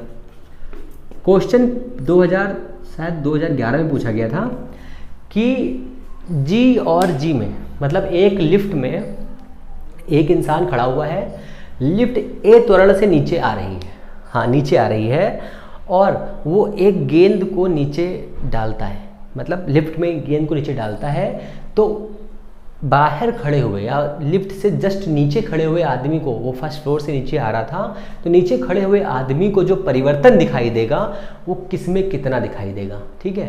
पहला क्वेश्चन ये था कि जो लिफ्ट के अंदर आदमी खड़ा है वो गेंद में परिवर्तन होगा, नहीं होगा, उसके लिए तो सेम रहेगा सब कुछ, ठीक है, तो नीचे आ रहा है।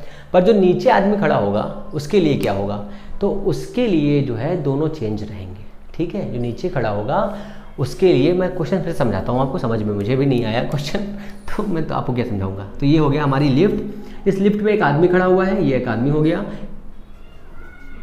एक आदमी हो गया, इसने गेंद फेंकी नीचे, ठीक है। तो जो गेंद फेंकी गई है उस गेंद को फेंकने पर यहाँ पर एक आदमी खड़ा हुआ है, उस आदमी ने इसको देखा, उस आदमी ने इस गेंद को देखा और इसको भी देखा, तो क्या इस आदमी को इस गेंद और इसके जी में कुछ परिवर्तन दिखाई देगा, कोई परिवर्तन नहीं दिखाई देगा, पहला आंसर ये।